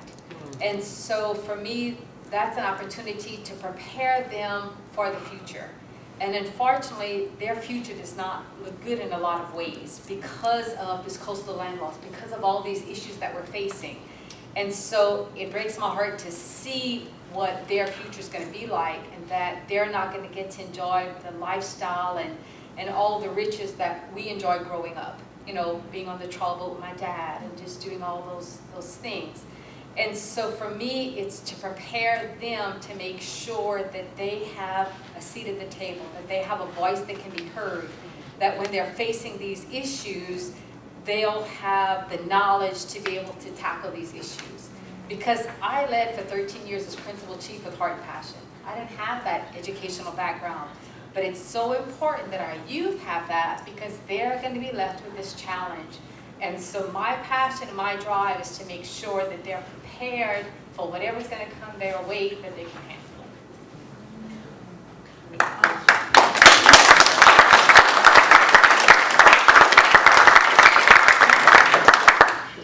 I do what I do because of this lady.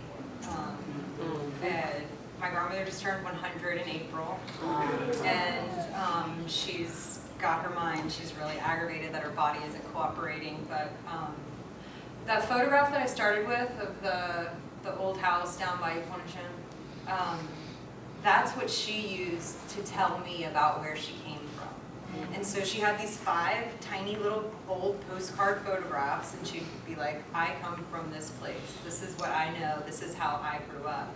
So for me, a lot of this work is just about creating a record. I'm really glad that My Louisiana Love exists, because my cousins and my relatives can reference something that, you know, I've sifted through books and still can't make sense of. You know, you're reading old Jesuit journals trying to like figure out where you came from, and it just doesn't make sense. And that was the best offering that I could offer to make sense of this cycle of environmental injustice that we're enduring. So. That is so awesome. When I didn't finish, there's just a really small part of what I was saying. When I relayed that to my children, my husband piped in and said to them, I just remember this as we're sitting here, as you're explaining this to me. He said, yeah, but it's the Indians that will know how to survive. They'll know how to get through that. Even though they're not, because my kids were like, they're not going to they're not going to help the Indians. I remember Reggie saying, but it's going to be the Indians that are going to know how to get out of that situation. Because Indian people are the smartest people in the world. And have great stories to laugh Yeah, about. totally. I also am so impressed at how well you're talking about other Native people helping you. And that is heartening. You know, like federal recognition or not federal recognition, what the debate of whether it serves us or doesn't serve, wherever that is at, there's a distinct dignity that you women carry in the love that you have for other Native people and the support that they've given you. And I hope that in the future we're able to support you when you need us. I just had a, I don't know if I have something to offer up, and I hope I don't, offend anybody, but, I come from a little different place. I've watched the struggles of Native people. Been instructed by grandfathers, great uncles, and grandmothers, and so on throughout the years, and what they asked us to become as warriors. But not in the same way, and been instructed through sweats and ceremonies across the country. I was fortunate to run across the country in 1984 in the Jim Thorpe longest run. But it was preparing myself to be a warrior. But what they were asking me to do, and it came from a number of communities, it was go out and understand what they're doing. Because we sat back and we let them do it to us. And so, then my journey goes through education and things like that, sociology, business. And where I ended up is in business.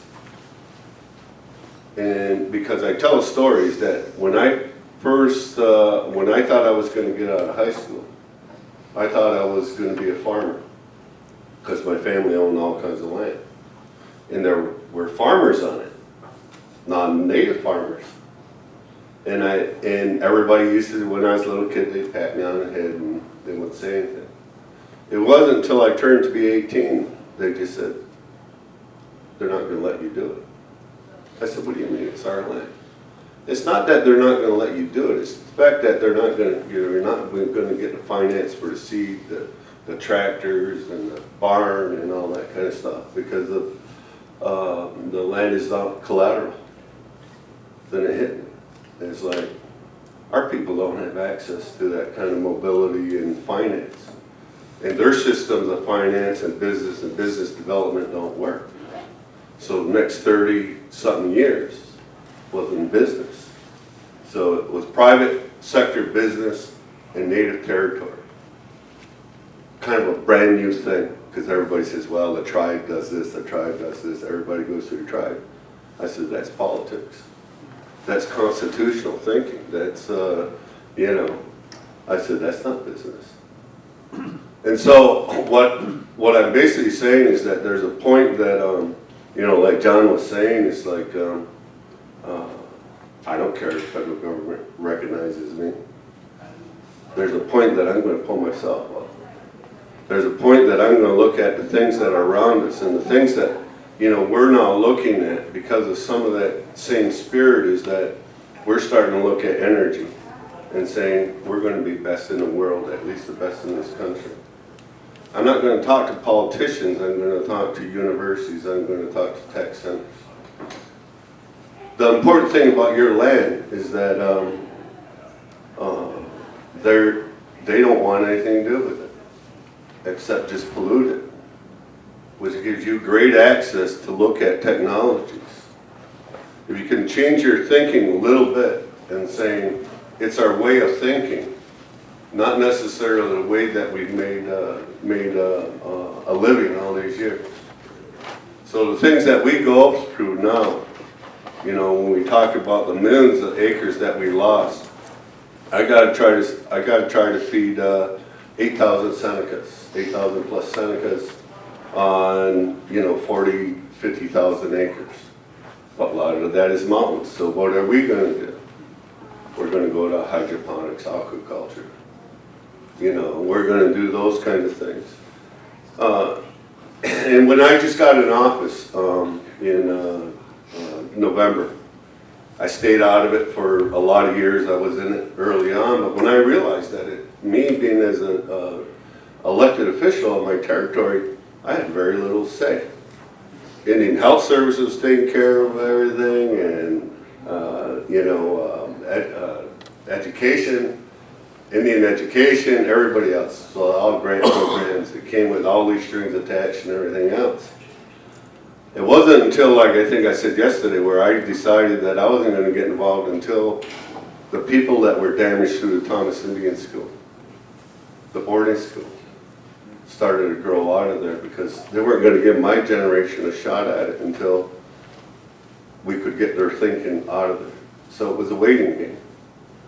So now we're looking at, when I got in office in November, they were talking, well, we're going to get our first windmill. I said, where are you getting that from? Well, the Department of Energy. I said, you're going to be waiting a long time. They said, no, we got it in, we got study. I said, they pay for studies. I said, let's finance this thing. I said, why don't we invest in ourselves?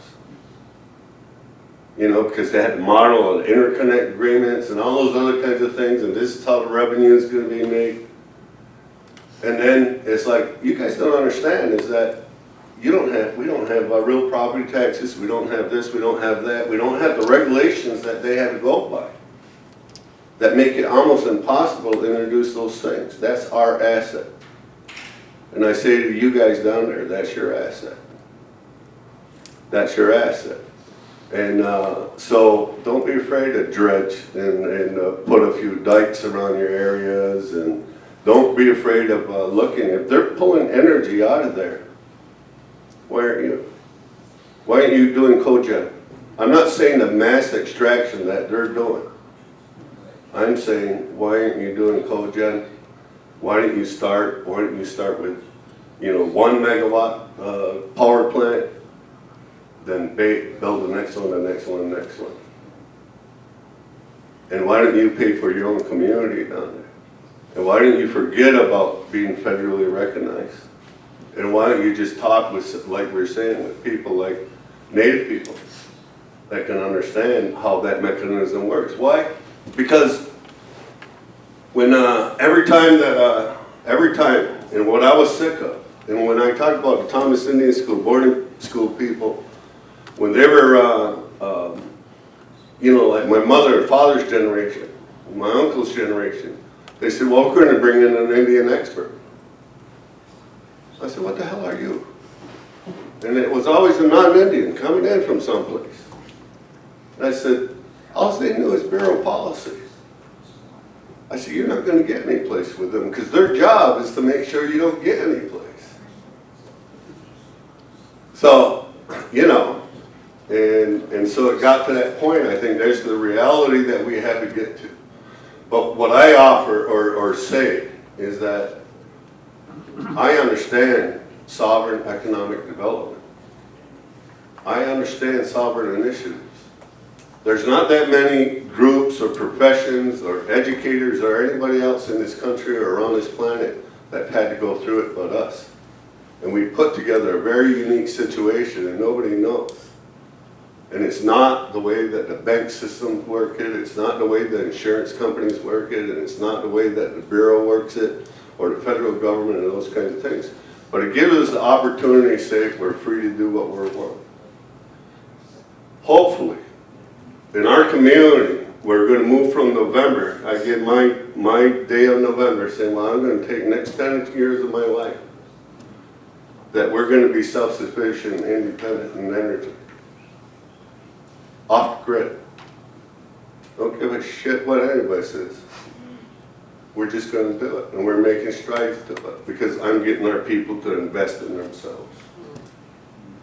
You know, and looking at and protecting those rights or those things that kind of give us the rights to do it. You know, and so we go that way, and then in the end, we're running casinos, and we're sitting around spoiling ourselves. handing out money to left and right, and our kids are getting spoiled and all that, and said, pull that money away from them. Put it in endowments so that you don't have to develop a tax system. So we can put $1 billion away so that we can take care of our own health, education, and welfare.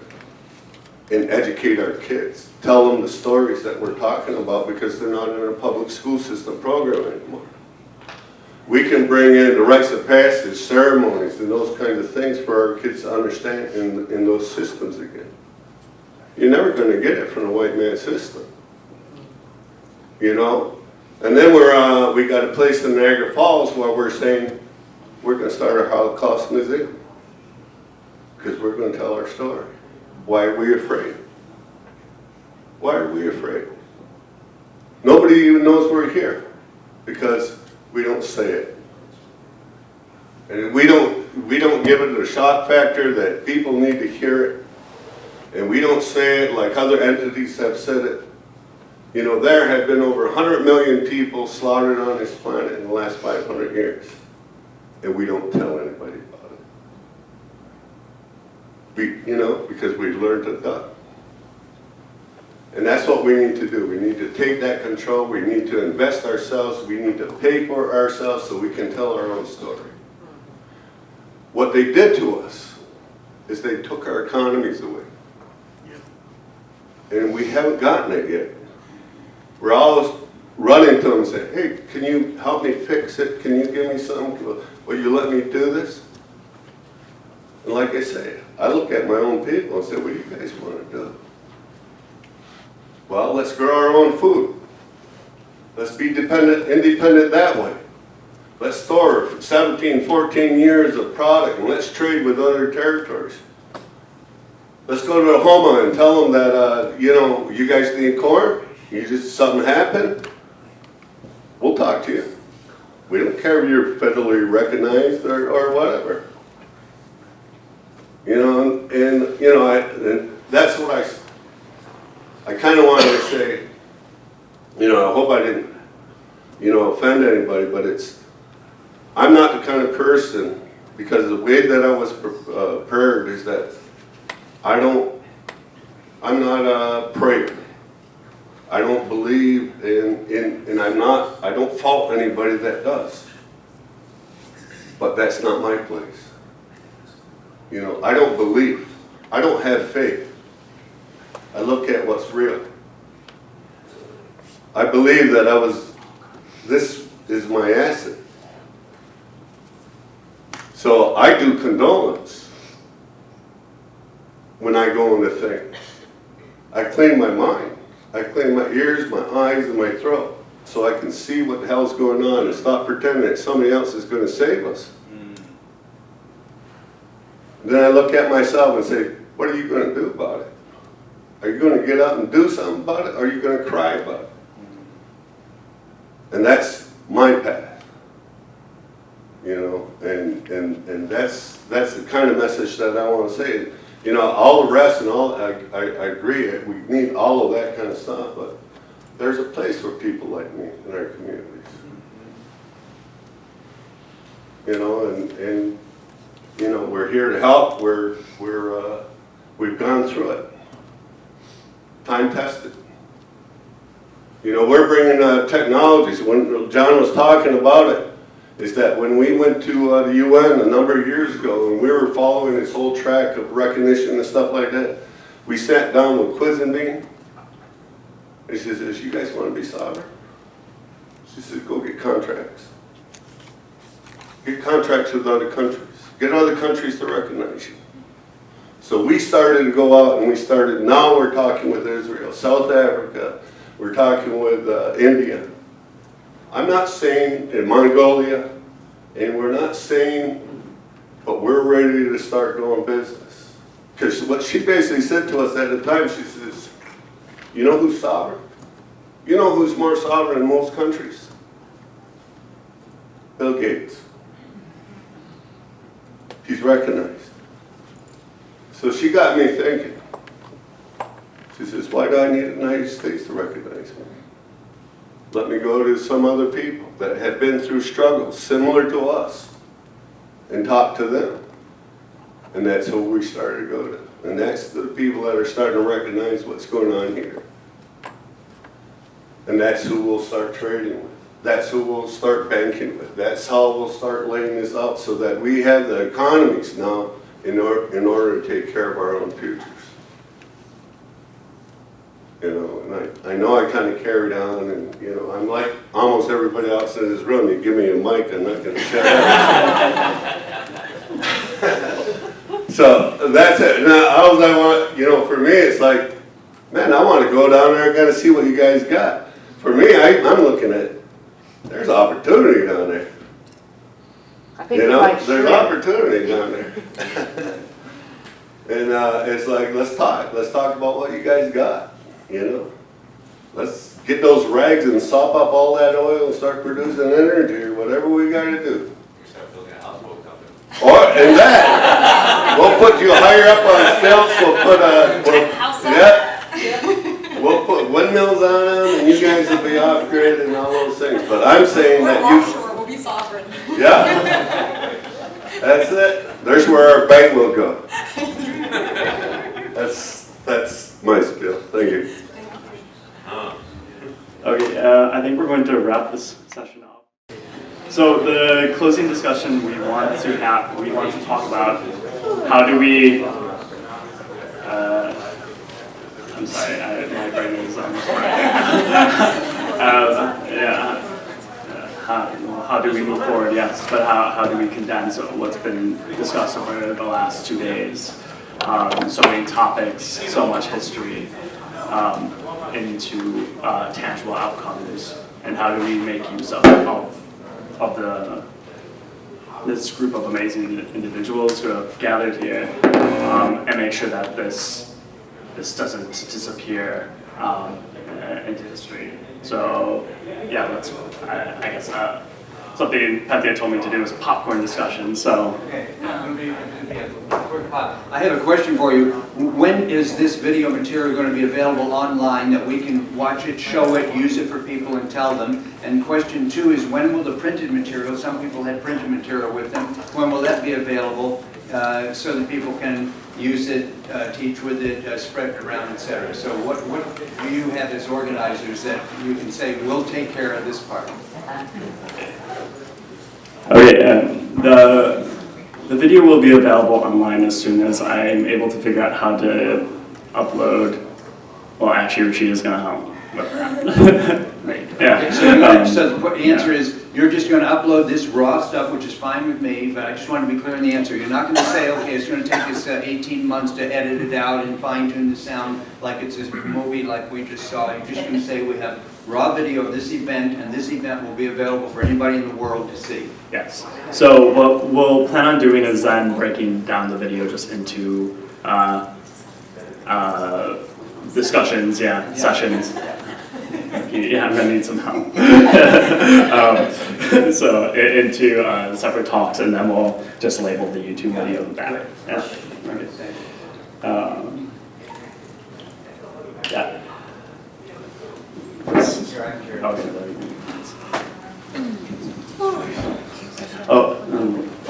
Yes, first. You're first. I'm sorry, just to interject. We're talking ideas, brainstorming kind of thing. Is it on? Is it on? Yeah. The brainstorm, if that's what we're having now, ideas of how to move forward.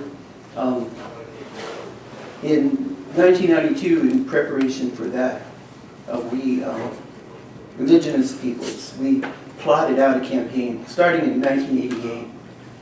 I used to work as a field representative for the International Indian Treaty Council. They proposed an International Year of Indigenous Peoples to be 1992, but 1993 was designated. Because of Spain's opposition. Spain was plotting a celebration. They had the Olympics scheduled in Barcelona, and there were other big projects to commemorate Columbus, 500 years. So we put out a call to action in 1988. We sent it out to every Indian newspaper, every Indian community, and then we did that in South America and in North America. And we met with foundations, and we argued that this was going to be our time, our moment in history where we could have this multinational, this international coalition effort that would counter, multinational corporations. We would network students, environmentalists, indigenous peoples, communities. We laid out a whole plan, tried to create a space, and we had 4 years, to organize it. And I think, something did happen there. There was a shift, culturally, where Columbus is not considered a hero anymore in many places, where before it was kind of a unquestioned, acceptance. And like, say, Steve Newcomb and Virgil Killstreet, I think they developed the Declaration of Vision. It was a document. Was that what it was called? A Declaration of Vision? Well, there was the 1993 document that came out of the Parliament of the World's Religions. Yeah. Right. In 1993, Virgil and I went to the Parliament of the World's Religions in Chicago and presented on the Papal Bulls and the Doctrine of Christian Discovery, and worked with the caucus members there, the Indigenous Peoples Caucus, to draft a document such as you're referencing, the Declaration of Vision, right? Yeah. It was called, yeah. And so it was adopted in the plenary session of the Parliament, but then it was overturned. The vote, as I understand, was overturned by David Ramage, who was then the president of that Parliament, and saying that the Parliament was not organized to take such an action. And that was mainly, I think, as a result of the Vatican being rather upset with the number of deaths of original peoples here in the hemisphere, the continent, being associated with the Papal Bulls. So they were upset about that. But anyway, yeah, that's the long answer. So we had a meeting in Europe. It was a meeting of all the Indian support groups. It was in Norway. There were several hundred people from all over Europe. We took the Declaration of Vision and we went to this cathedral, and we were going to nail it onto the door. We were, like, the Martin Luther King. Yeah, because that's how much, there were people from all over, South America, North America, and but we taped it. It was during the church service, and we sang, we gathered in a circle and sang the song, and the priest came out and all the congregants came out. It was quite a scene, but that's the kind of organizing that, and campaign that we had going. And what I'm looking for, the idea I'm throwing out there is there a date or an event or some kind of commemoration, enough enough years from now that we could prepare to launch something?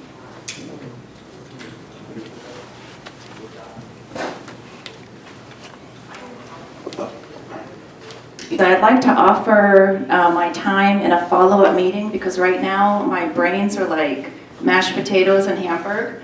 So I know that a lot of times I have to let this stuff congeal and maybe think about later how we can organize.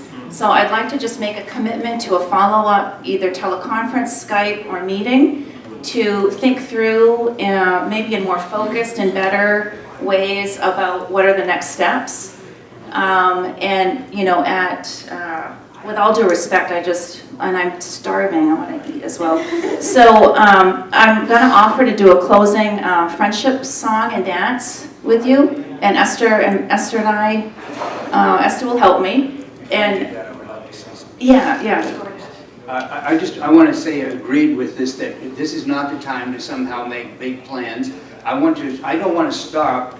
I don't want to end this on, what can we do? I want to end this on what we have done. This is the first time that I'm aware of that this specific topic, putting together these important questions over the last 2 millennia, basically, seeing the foundational structure of what's going on, has ever happened. And the fact that there's a public record of it, or will be public, is extremely important. Everybody here has done something and is doing something extremely significant. We've seen a PBS video, we've seen a film that's about to be released. We know that people are doing significant work in Maine. We know that people are doing significant work in the Smithsonian. That is all something we need to keep in mind. When Ross gets the ideas out about economics, that's another whole range of thinking that's going on. John, with his radio show, there's nobody here that's not doing something significant. Alaska, look around the room. We should be leaving here just congratulating ourselves, celebrating, and if this song ends, if that's where it should end, whatever comes out of this is going to be because we're all still energized and we're still connected with each other. That's where I would like to. Okay. So we get a Facebook group going, like a Doctrine to Declaration Facebook group that we all join or something like that? Yeah, that's That way definitely we an can idea.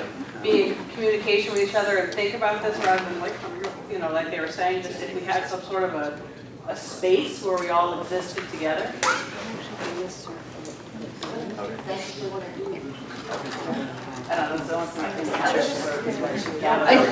I want to, before we all wrap up, I want to say, think about what we're all looking for and how do we get this message out. One of the things that I said, and I knew coming into this, was after watching Stephen's video was going to be, it's one thing having this knowledge with it being shared with, no offense, but you know, how much faith do we have in the tribal leaders? I mean, it's a big responsibility. I think to keep this momentum going and to really get this message out is to make sure that this video is seen by just just people within the community, people within all of our communities, to get them on board so that when we come together again or have a subject, they know what we're talking about. When they want to just bash their head against the wall because they can't figure out why they never can win in the outside world, now they understand why, because the deck is just stacked against all of us. So that's one thing, is the obligation to share that video once it's made available, and I think we need to share, you know, Stephen will have to let us know how everybody can make sure that they get a copy of the video.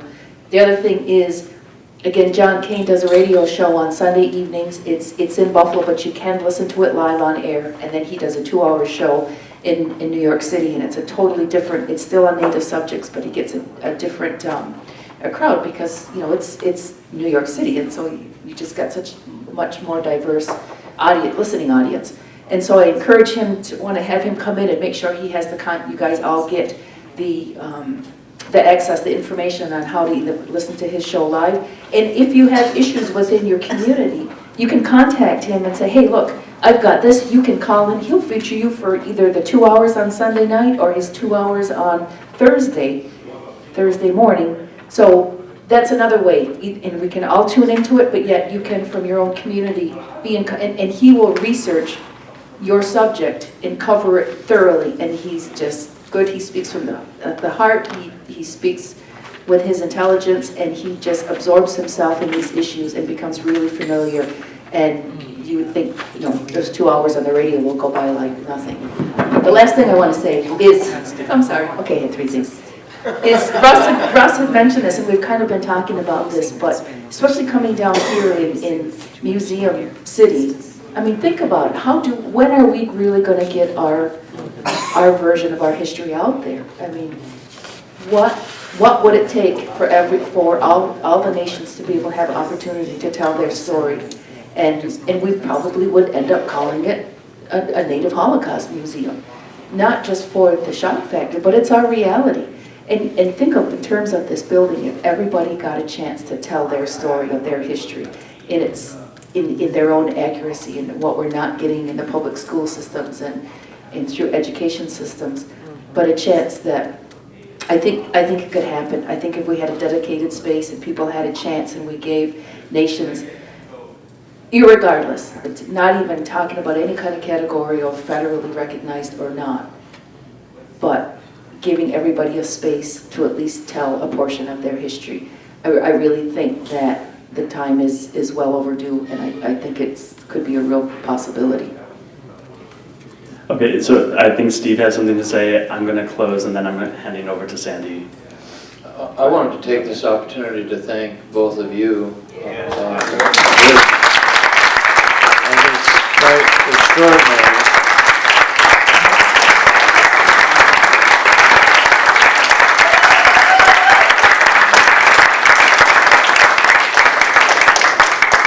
And I think we're getting at a deep structure analysis with some of the things that have been expressed here, and particularly in the documentary, and you see the symptoms of it in the film with the Houma People, rather. And so the thing is that I think that the theme of the Doctrine to Declaration, the one observation that I had, or that maybe it's a question, given that deep structure and the tendency to avoid naming that structure in the way that I have been doing in terms of the domination system, is that it's very conceivable that we've gone from a structure of domination and subordination without a UN Declaration on the Rights of Indigenous Peoples to a structure of domination and subordination with a UN Declaration on the Rights of Indigenous Peoples. And so that means that we have a lot of work remaining.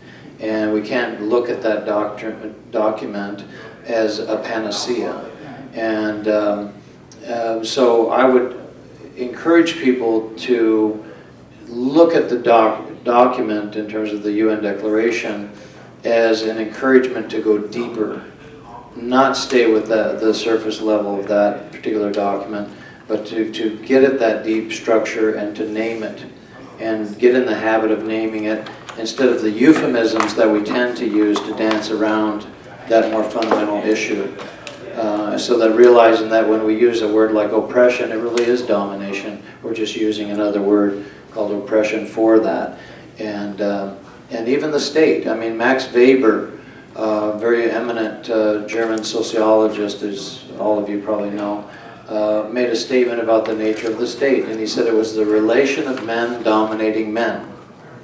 And he said, for the state to exist, the dominated must obey the authority of the powers that be. And I would just add the bracketed word dominating in front of the word authority. But it's this idea that there's a dominating structure, a structure that people have to obey. Why does the world have to be organized in that manner where they can come and poison you, and that corporations get carte blanche to do whatever the hell they want? They have a license. I mean, the freedom and liberty they're talking about is the freedom to dominate. And so what are we able to do about that? So I think that this conference is extraordinary in giving us the space here to be able to begin to have that conversation. So I thank you very, very much for that.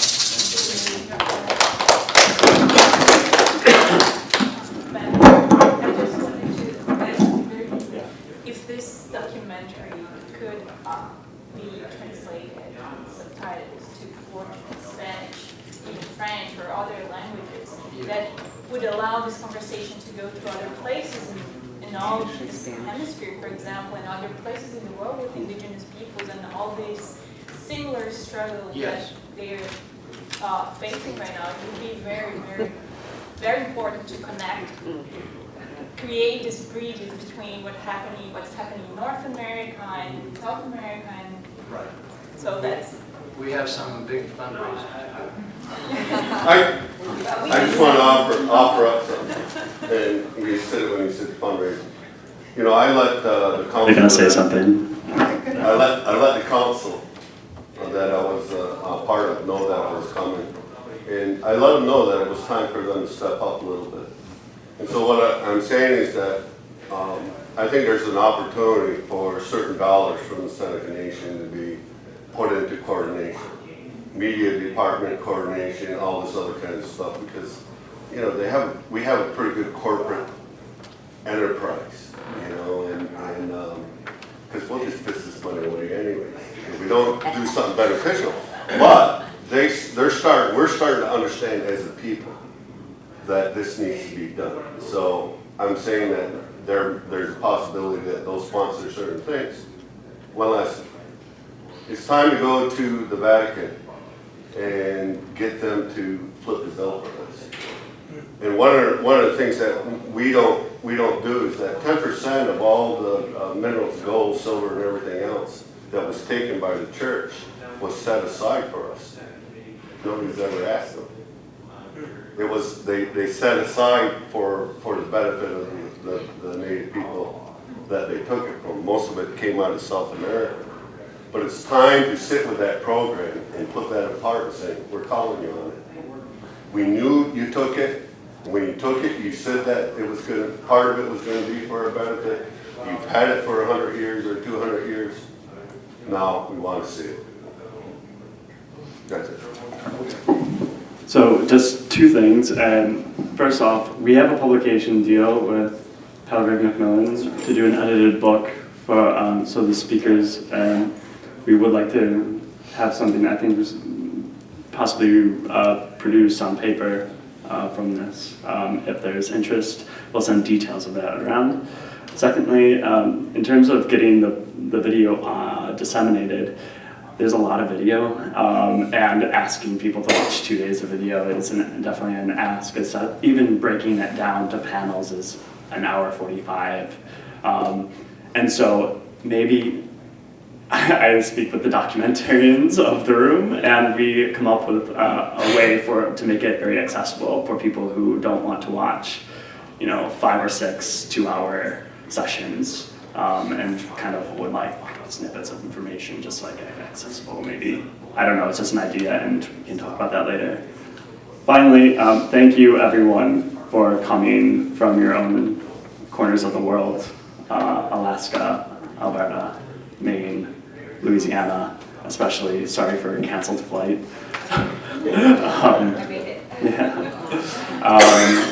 It's been a pleasure. It's been an honor to actually just listen to you all speak. It's been an honor working with the Maine Wabanaki Reach and TRC. I feel like this is kind of like a closing, but obviously the beginning of long-term relationships, and definitely not the end. My fellow Western New Yorkers, I'll of course see. But yes, I really look forward to continue speaking with all of you in the future. I'm glad this actually happened. It's so worth it and more. I would do this again any day. So, do you have any?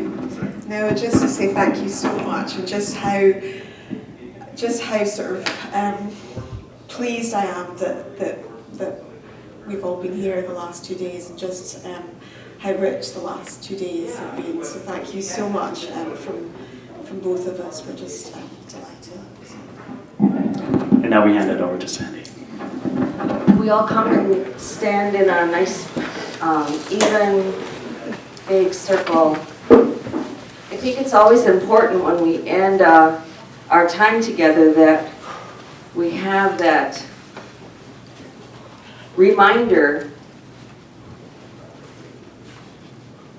of our community that was formed here these 2 days.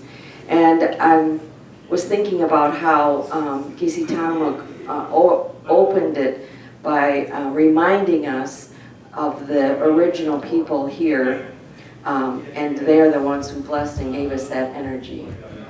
So we say thank you and acknowledge those ancestors. But we're all kind of anxious, get some anger from watching and seeing how our relatives have been treated down there. We've just a lot of energies. So I don't have any sage. We can't burn sage and do what we normally do, but there's one thing that we can do, and that's just stand erect with both hands on your sides. I'm not going to ask you to close your eyes, because those of us that have been through trauma don't close our eyes in public ever, no matter what. But if you'd like to close your eyes, do. If you don't want to, remember where Gisi Tamuk put that tobacco down yesterday and what he said, and so just focus there. And let's just take 4 deep breaths in through the nose and out through your mouth. And as you inhale, we say thank you. And as we exhale blessings.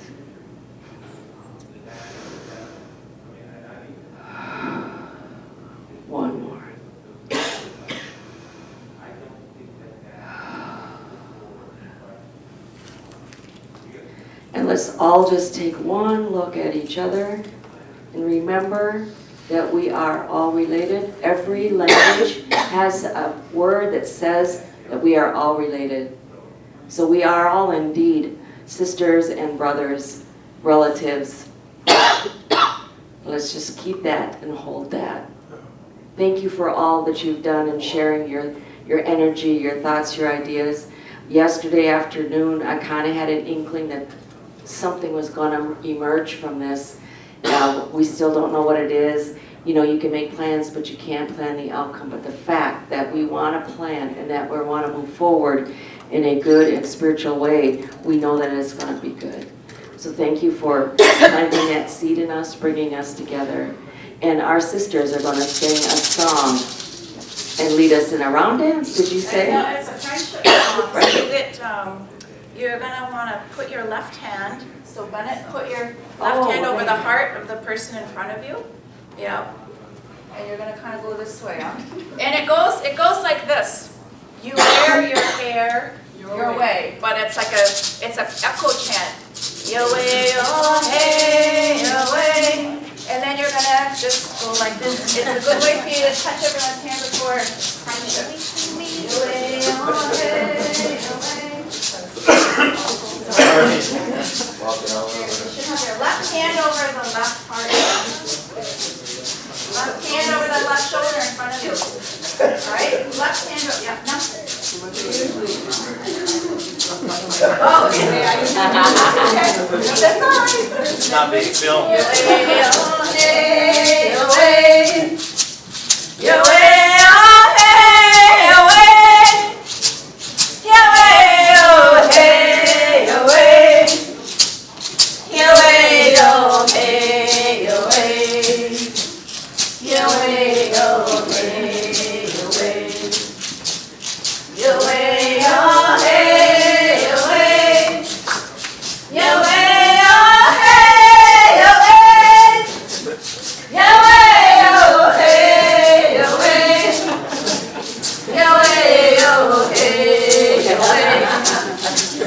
Your way, oh hey, your way. You can sing too. Your way, oh hey, your way. Your way, oh hey, your way. Your way, oh hey, your way. Your way, oh hey, your way. Your way, oh hey. Don't let go, don't let go. Your way, oh hey, your way. Your way, oh hey, your way. Your way, oh hey, your way. Your way, oh hey, your way. Your way, oh hey, your way. Your way, oh hey, your way. Your way.